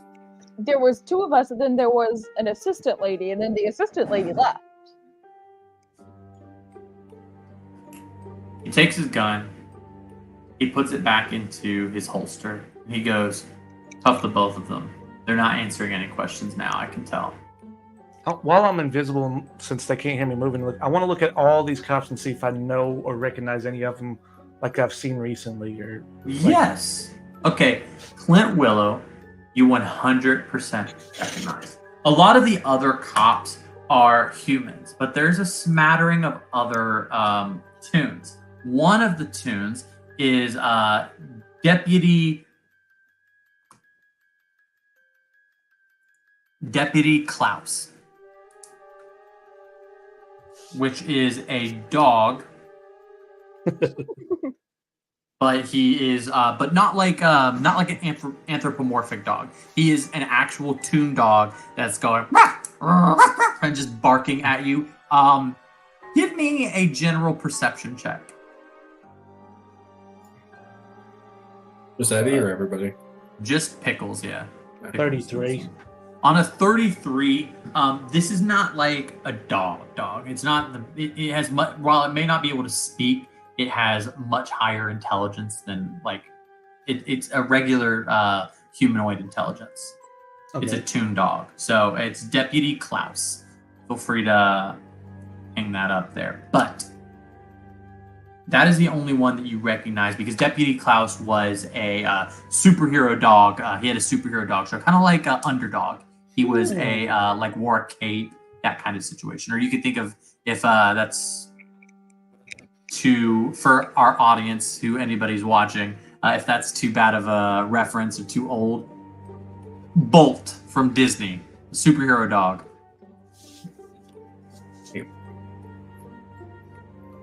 How many would you say there are, DM? In the lobby, there's Clint. He's definitely the head of it. Probably 2 patrol cars there, so 2 officers each. So that's 4 cops. There's 4 cops outside, Clint, and that's it. Gotcha. I really think you got the wrong people. I mean, I don't think we would have stayed here if we called it in. Don't you think they'd be making a break for it already? I mean, They go to pull you down suggestion. while you're speaking and start to take you down to get you into the cop cars. It's like you could say that we're going to read you your rights now. You have the right to an attorney. They are reading your rights now. You have been found at the scene of the crime. They have maybe they don't have any evidence on you. Maybe they do, but a murder has happened and you 2 are the prime suspects now, and apparently a 3rd suspect, but they do not know who that is. They only see you 2. Dude, we're going. Don't worry. And I cast message at Alabaster Jones. It's like, I think we can just sort this out at the station. I'll respond back. I was like, yeah, I mean, we could probably get out of this. I know we didn't do it, but I really don't want to get down to the station. Okay. I mean, it's bad for my brand. You don't want to be perp walked. I don't. You guys, now I'm kind of. Do you guys follow the cops? Do you fight back? Do you allow them to take you to the cop cars and take you to the station? I'm going to tell them this is all really unnecessary and cast mass suggestion. Okay, mass suggestion. Go ahead and so all of you're level 20, so it's going to be a big thing. What is the what level are you casting that at? Can I actually upcast it? Yeah, I if can. you are I'm going to cast it at 9th level. Let's fuck them. God dang. at a 9th level, I don't go ahead. Is there any? Can they roll for anything? Is there anything I got to roll for? You know what? Actually, I'm only going to cast it at 7th because that doesn't do me extra better. But yeah, it's a 19 wisdom save. Hold on one second. So, what is it? Okay. DC Wisdom save? Yeah. Okay, what do they have to do? 19. 19. 18 on the die, but they roll with a -1 to their wisdom, a 17. Clint is immediately like, kind of sits and is under your command. What do you tell them to do? I tell him he's wasting his time with us and that he should take these cuffs off and go try to find the real murderer who probably is multiple blocks away now. He goes, what does mass suggestion, can you give them like a complex order? What is it? Let me read it a little bit so I can know. Yeah, I mean, I can, for example, you might suggest a group of soldiers gives all their money to the first beggar they meet. Got it. So you can really do whatever you want with it. It's not like command where it's like simple orders. Okay. So they go, we should find the right killer. All of them say in unison. Yeah. And they walk off. Start with that balcony. Somebody who actually killed him left when we were here. Find the right killer. As they all kind of start to walk away from the room. Now, how long does this last? It lasts for a day, for 24 hours, or until they meet the conditions. So 24 hours, or they have to find the killer. Okay, so they go out to find the killer. Now, you see some of the cops look at the string of cloth down, and they go, They're in a bit of a zombie mode. There's not really a lot of like investigation going on. They're just trying to find the killer. They're like kind of looking under books as Clint kind of. He definitely seems to be somebody that is a lot more intelligent. He's definitely the head of this. He kind of is aware of it, but he seems to be looking a lot more kind of like investigation wise as he goes into the pocket of Mr. Spotlight. He pulls out a small leather-bound notebook. He looks at it and goes, He folds it up and he puts it in a little plastic bag, seals it, puts evidence 1, and goes off. They are zombies. Your cuffs are still on you, but they are kind of investigating around you, not really paying attention to you. Pickles, you're still visible. Jonathan, your cuffs are on. Alabaster, your cuffs are on. But this is an opportunity to leave or investigate the body. Find stuff around here. Whatever you want to do, look at stuff around the room. Let me describe the room again, just so you guys can be aware of it. Desk, 2 doors, wrecked display cases, a table with 4 chairs on it. To the left, a plant.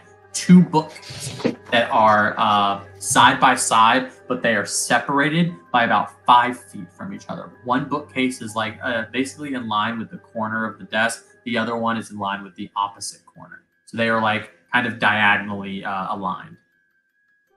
The room has now several cops in it looking like zombies going, find killer. They're looking under all this stuff. The body is on face up with what looks to be strangulation by a cord. Where'd they put that evidence bag with the leather notebook? It's in Clint's pocket.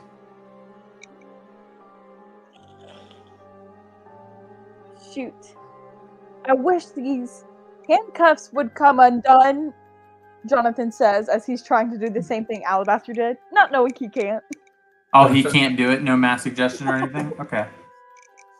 I'm going to, I have thieves' tools and proficiency in them. I would imagine maybe not my first time being cuffed. Can I try to get these things off?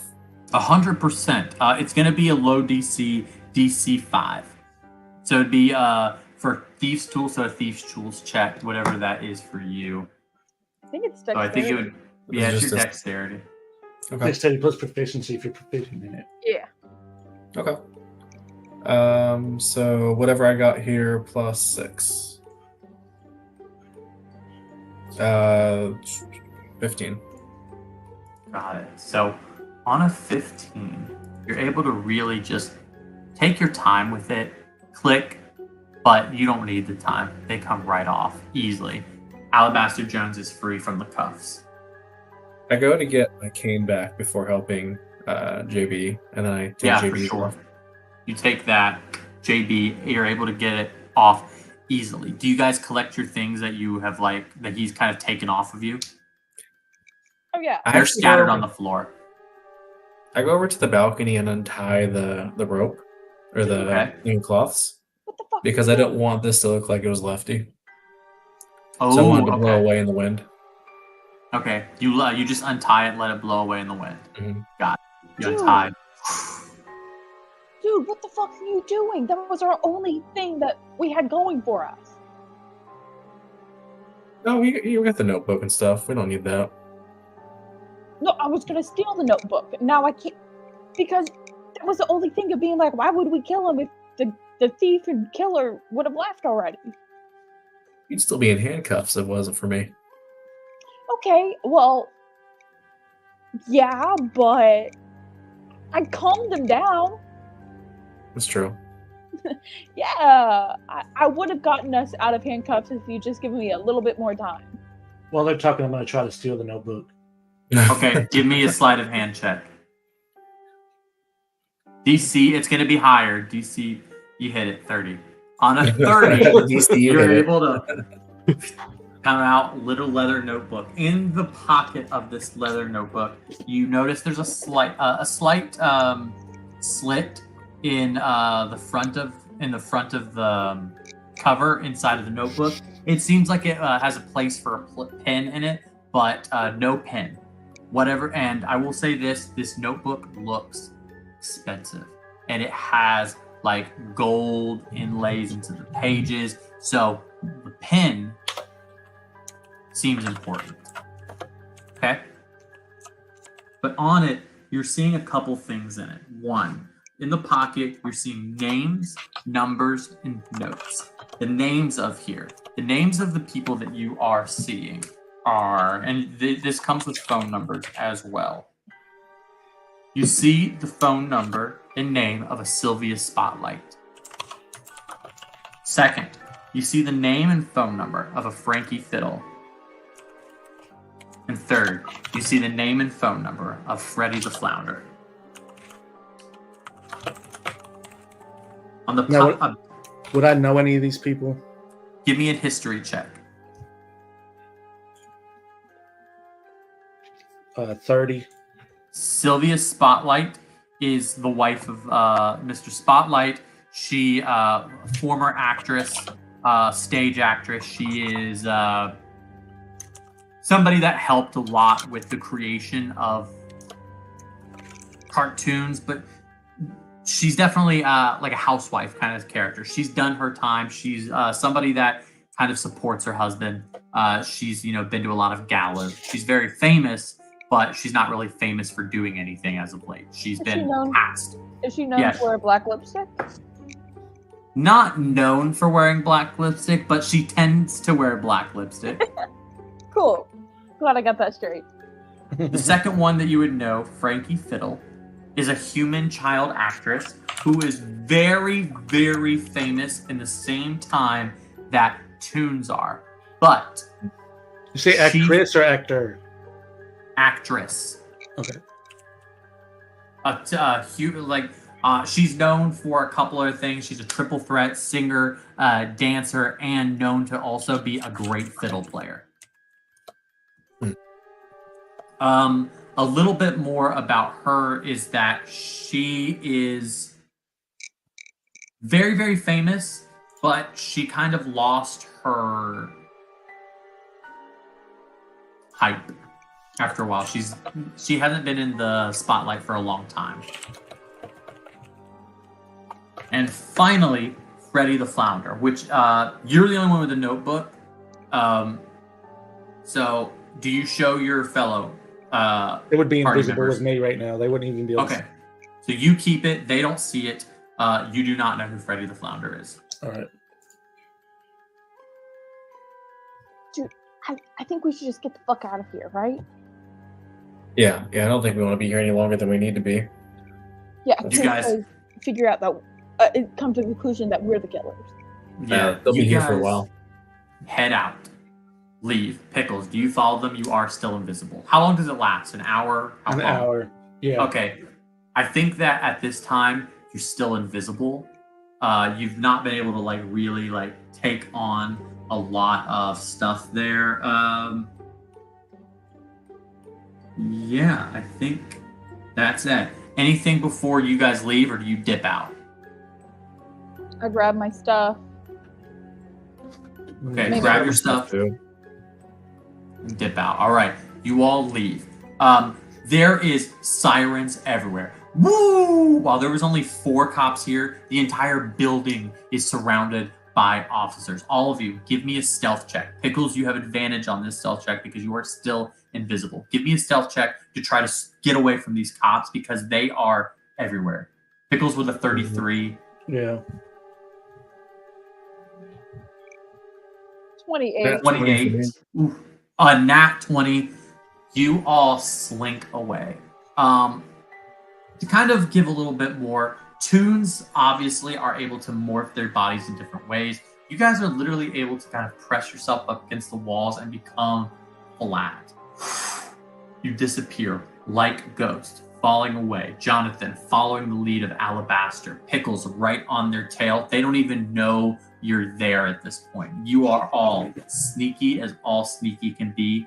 Alabaster, Jonathan, Pickles, where are you guys headed? Alabaster, I think, is going to be at the lead of this because he was the first. So I think you were the first one to suggest it. Alabaster said go. Oh, guys, where'd you go? Yeah, I'm just trying to get away. Doesn't matter which direction, just away from the cops. Then I was going to figure out where to go after that. Do you So go once we're- towards your car? Do you go towards like the club? So let me kind of throw out a couple locations for you all that you would know. Okay, obviously you all know home. Pickles has his home. Alabaster has his home. Jonathan has his home. Let me tell you some places in the area. Toon Tower is a popular place that you can go. Toon Tower is essentially just like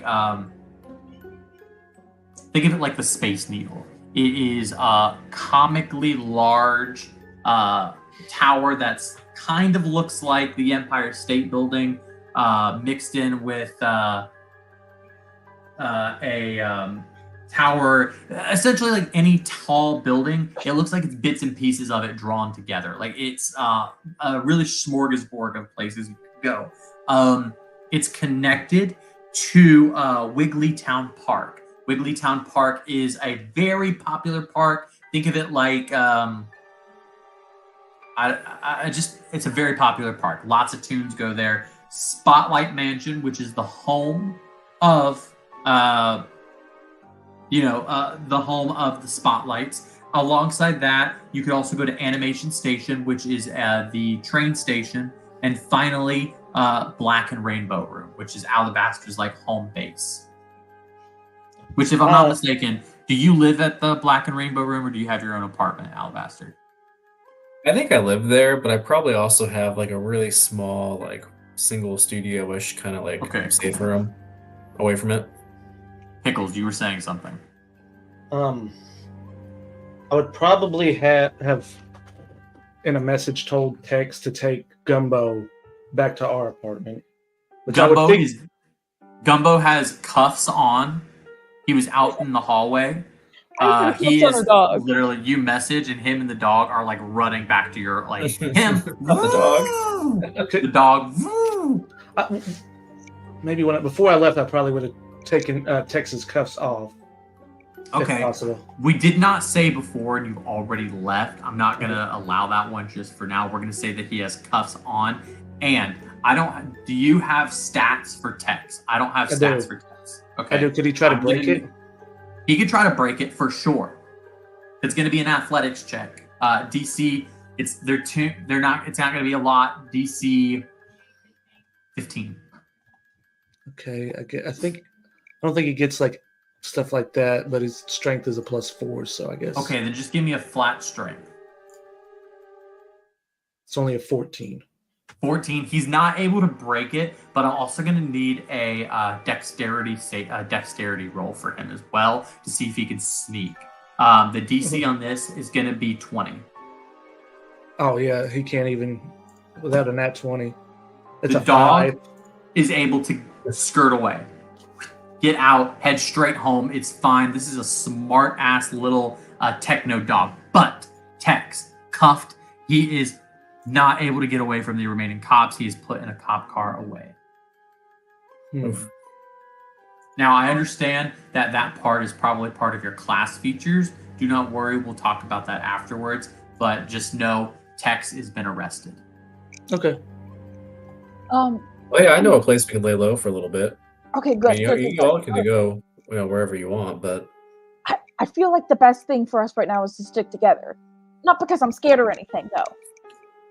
so I'm gonna cast Summon Steed. You're gonna see this giant purple, obnoxious pitmobile appear on the street. Yes, I love to hear a big pimpmobile kind of goes out. It is sleek. It is cool. You all jump in it and you all ride off. Now, it has been 3. It's only like 4 or 5 o'clock right at this point. But because of everything that's kind of going on, I want to set the mood a little bit more. It's dark. Despite it being like the time that it really was, it is dark. We're talking midnight. Yet you guys are cruising down this road. It is bumping. People are tuned, just bang, bang, bang, hitting each other in the head, wild, stuff like that. But as you kind of drive, and Alabaster, where do you take them? I'm gonna go back to the rainbow room there. The I think black it and was me, rainbow the black room? and rainbow room. Got it.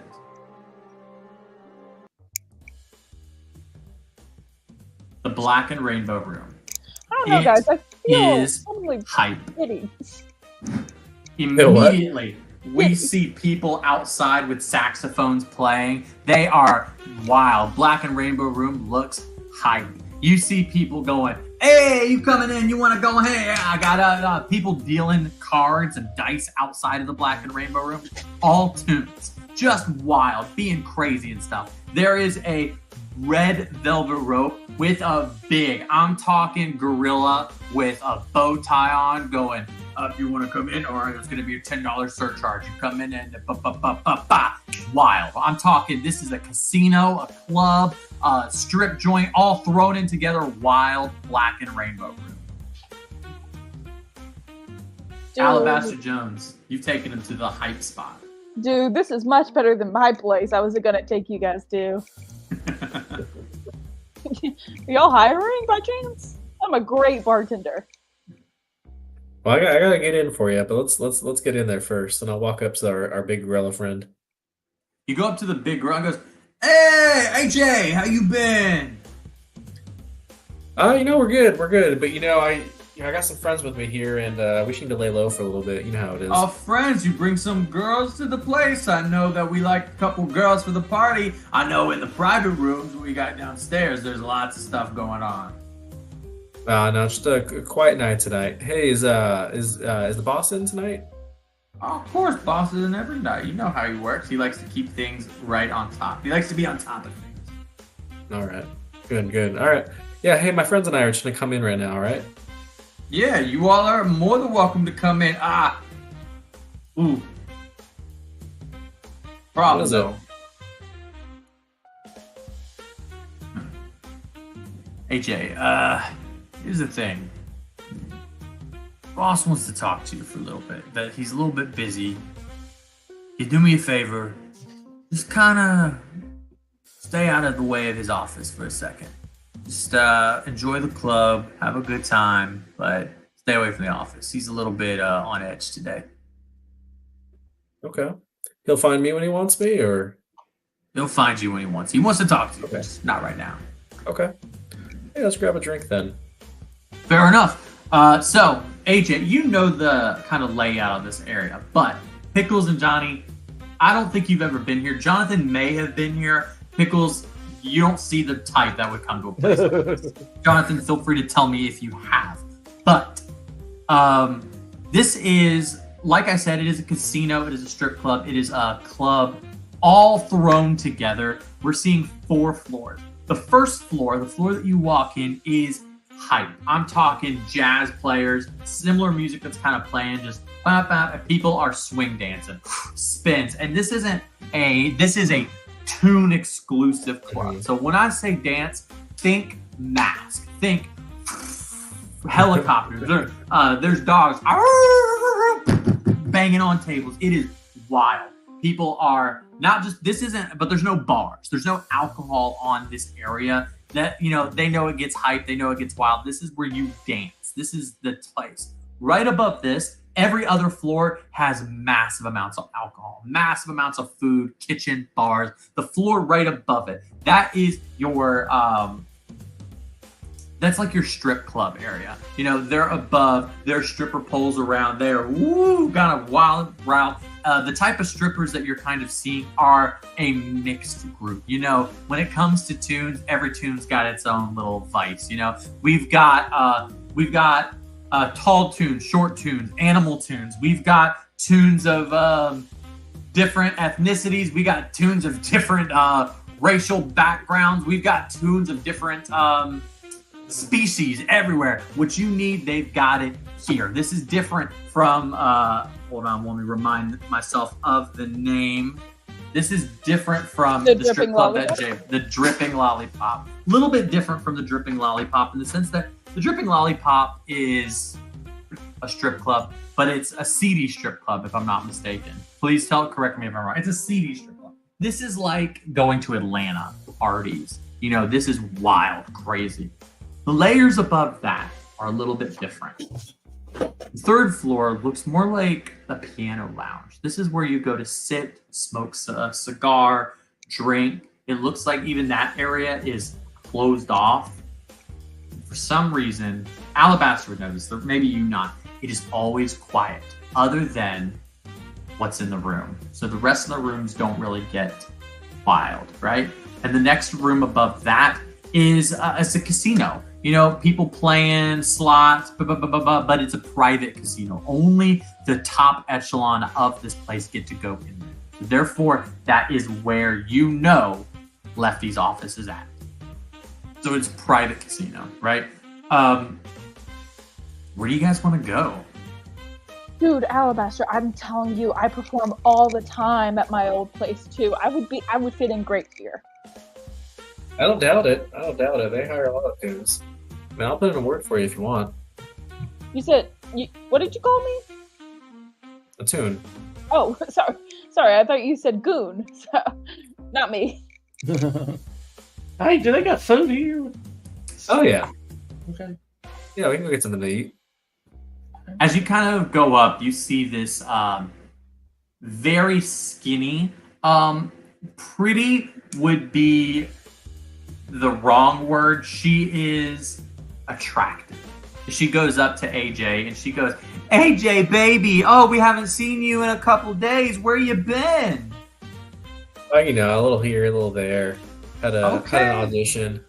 Met some friends. Oh, AJ, you getting out of the work, honey? I've been looking for some protection here and there. It's dangerous for a tune out there now.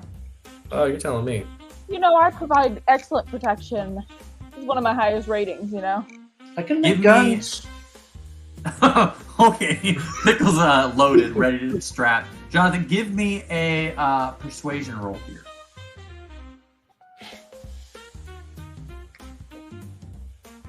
23. She goes, honey, I don't think you're in the kind of business we're talking about, but I'll tell you what, you ever need a discount, you come to me, sweet cheeks. And she smacks you on the ass. Oh, let me buy you dinner first. Pickles, are you really giving out guns out here? I can make guns if I can find the parts to do it. You do not have the parts. I told her I could make them. I didn't say I had it on me.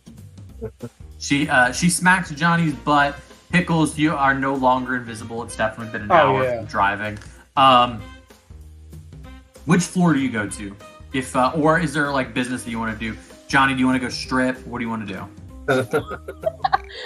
I I'll mean, hear hey, that answer first. hey, Hey. I just feel Audition? the stripper vibe from Johnny. I'm sorry. it's an audition because yeah, I'll strip. Oh, she goes, well, AJ is a frequent flyer here. I bet if you went upstairs to our strip clubs, he might be able to find a manager there for you to try out. We don't usually do we don't do male tunes tonight, so you might have to come tomorrow. That's definitely our male tune night. But you can definitely try, see if you can do a little, audition thingy. I see myself being around for tomorrow too. I'll go talk to him. Alabaster, who should I talk to up there?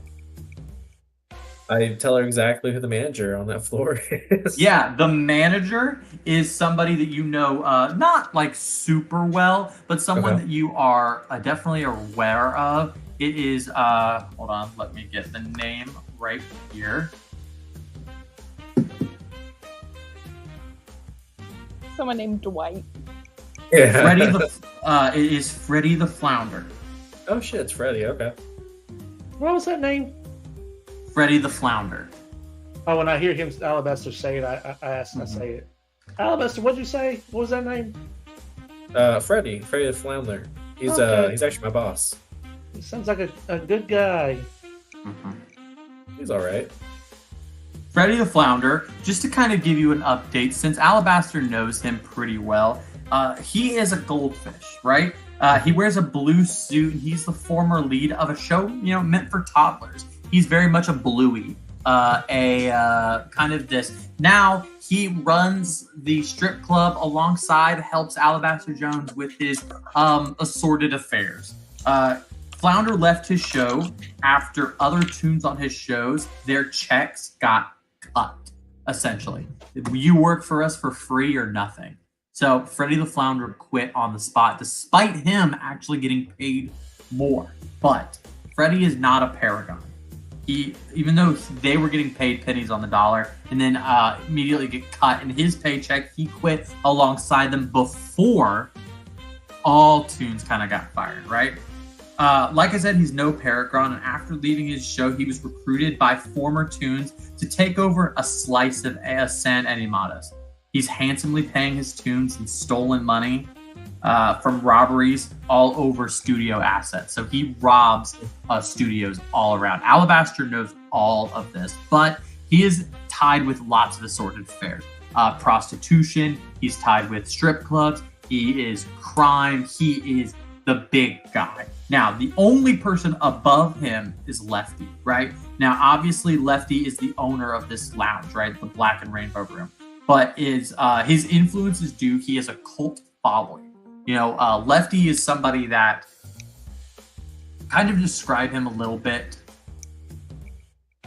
The show he was on, Left and Righty, he was it has a very, very cult following, and he is highly influential among tunes, and he is in the black and white era. So before like all of you guys, he's much older than you. He was before colored tunes, and then later on when they tried to bring his show on and get him colored, they canceled it halfway. So he didn't get enough ink to get completely colored on. He is a mob boss, but do not think of him just as a mob boss. He's also a freedom fighter. He is ethically gray in every single way, but he also loves tunes. He thinks there's a lot of injustice going towards tunes. He was someone that's going to be like, if a tune is got shot in the streets, he's gonna go kill some cops.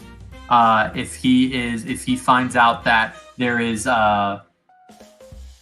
some type of crazy thing going on with tunes that they're not a part of, he's someone that's going to be like, oh, I'm going to burn the world down to protect tunes. But don't think of him as a good guy. He still lets Alabaster Jones do his pimping. He's got Freddy the Flounder, who is under him, run like seedy strip clubs and drug and stealing. Not a good guy, but not a bad guy.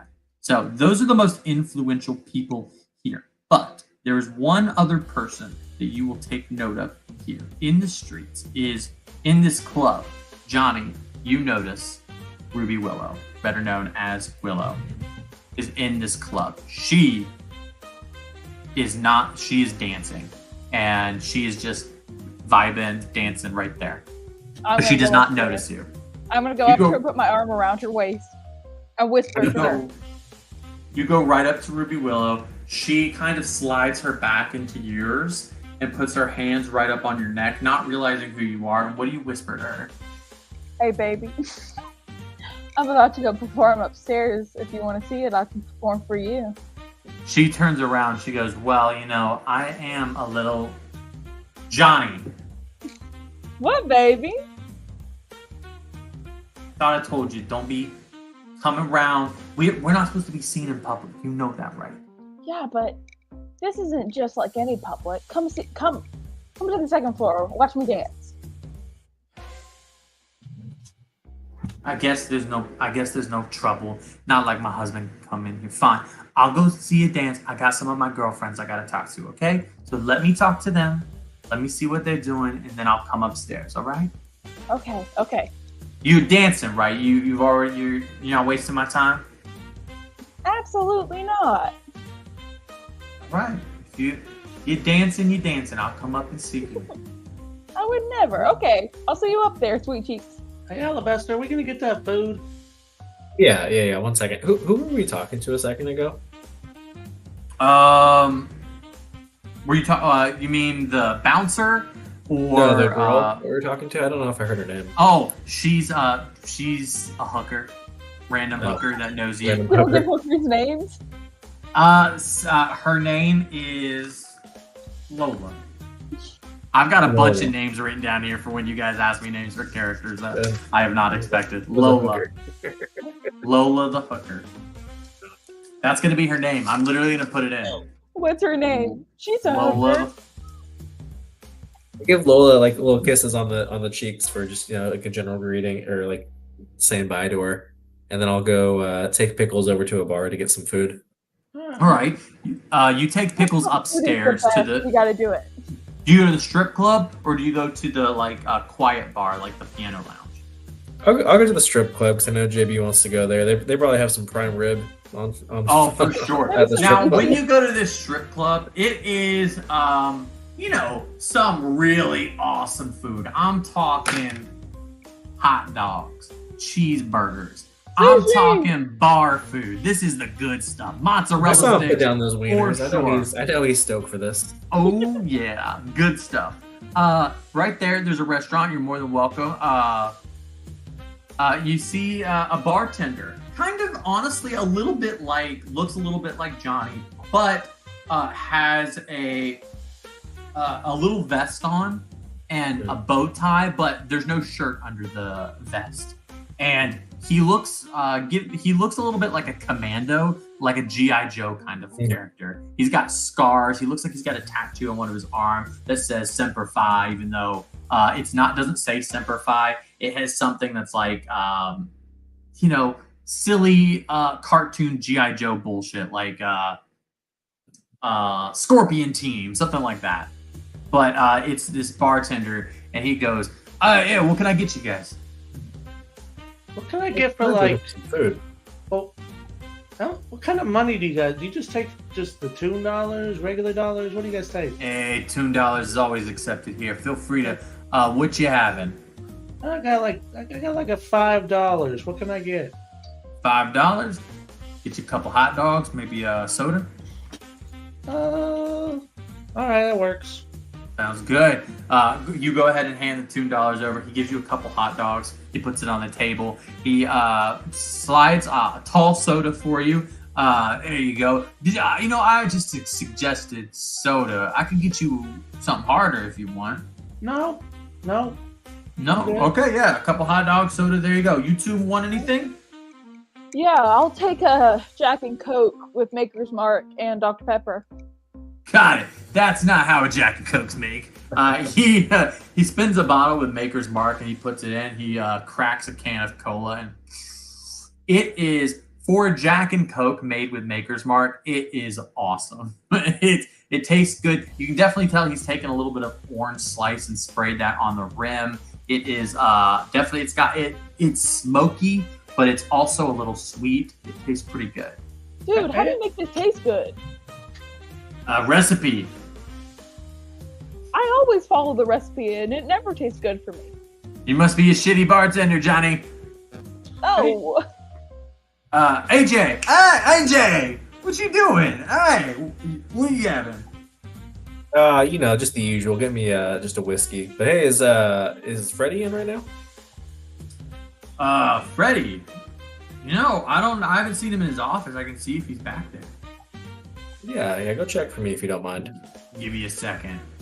He goes to the back, and immediately he goes, geez, Freddie, God, all right, okay, all right. Yeah, Freddie's back there if you want to go talk to him, but he's not in a good mood. I'll tell you that right now. All right, well, let me get that whiskey first then. No problem. Straight or on ice? Straight. He takes out a big whiskey bottle. Does Alabaster Jones have any particular alcohol he likes, or do you want something more like to this world? Something to the world we're in. Okay, so he takes whiskey straight, but he pulls out a black and white bottle that looks like it's drawn. The bottle is made drawn, but the liquor inside looks like regular liquor. And he puts a topper on it and he pours a little bit on it. And he takes out, he goes, you want the good stuff? Yeah, I think so. I think we've earned it tonight. All right, you want the good stuff. It's going to cost a little bit extra. The drink on its own, $3. But if you want a little bit of extra, I'm going to need another 20 on top of that. You know, good for it. I'll push over the 23. You put 23 down, he's like, good. And he takes out a small ink bottle and he puts out a eyedropper and he drops it right in. And you see the ink spread through the whiskey. Now, the whiskey was, despite like most whiskeys kind of being like a little bit of a dark chocolatey color, this ink has turned it pitch black and the ink has literally spread through it. It looks like it's thick, just like writing utensil. As you kind of feel free to drink it, but it is whiskey with a little drop of ink. Yeah, I'll drink it. Okay, two questions. One, where is the barkeep putting the money after we pay for stuff?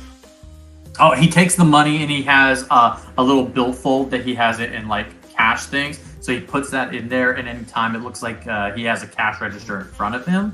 So therefore, any large bills he probably put in there. But he's holding on to all the cash. Okay, and where did Alabaster pull his money from? Alabaster, where did you pull your money from? I guess my bag of holding on my side. Okay. All right. hey, dude. You tied down to anyone these days? Tied down. A tune's got a tune, and can't be tied down to one, Don't tune I here know and there. it. There's lots to move around. Don't I know it? Don't I know it? Well, I got a pretty girl coming up here to watch me, but I'm not supposed to be seeing her, so hopefully I'll be seeing you later tonight if you're up for it. I'm not opposed to it. Give me charisma. Give me a little persuasion roll.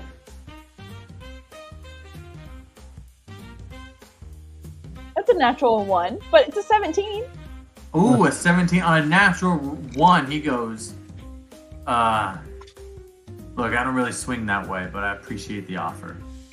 Hey, offers always open for a hunk man like yourself. Again, I'm appreciate cuter, but you look Okay. you look like you got a pass. take the hint. And Okay.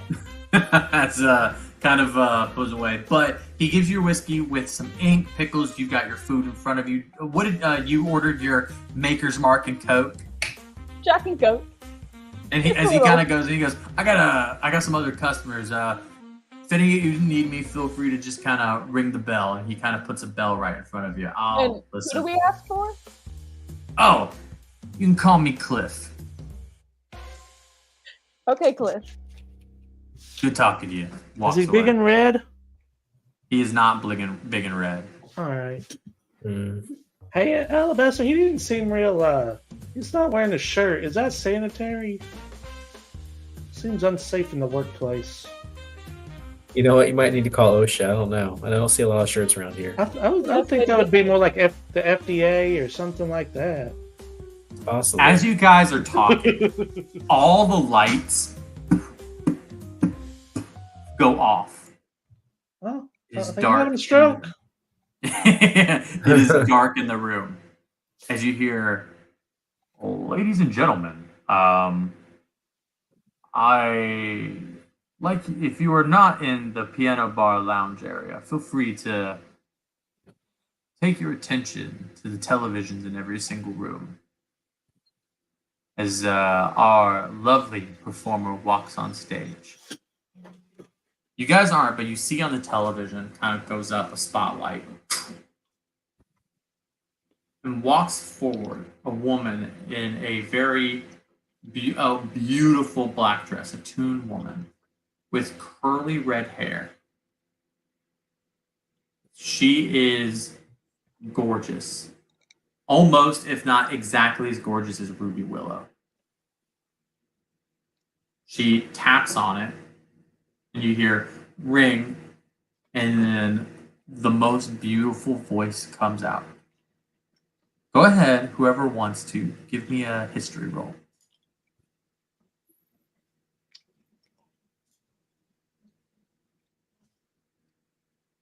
$17. 27. 27.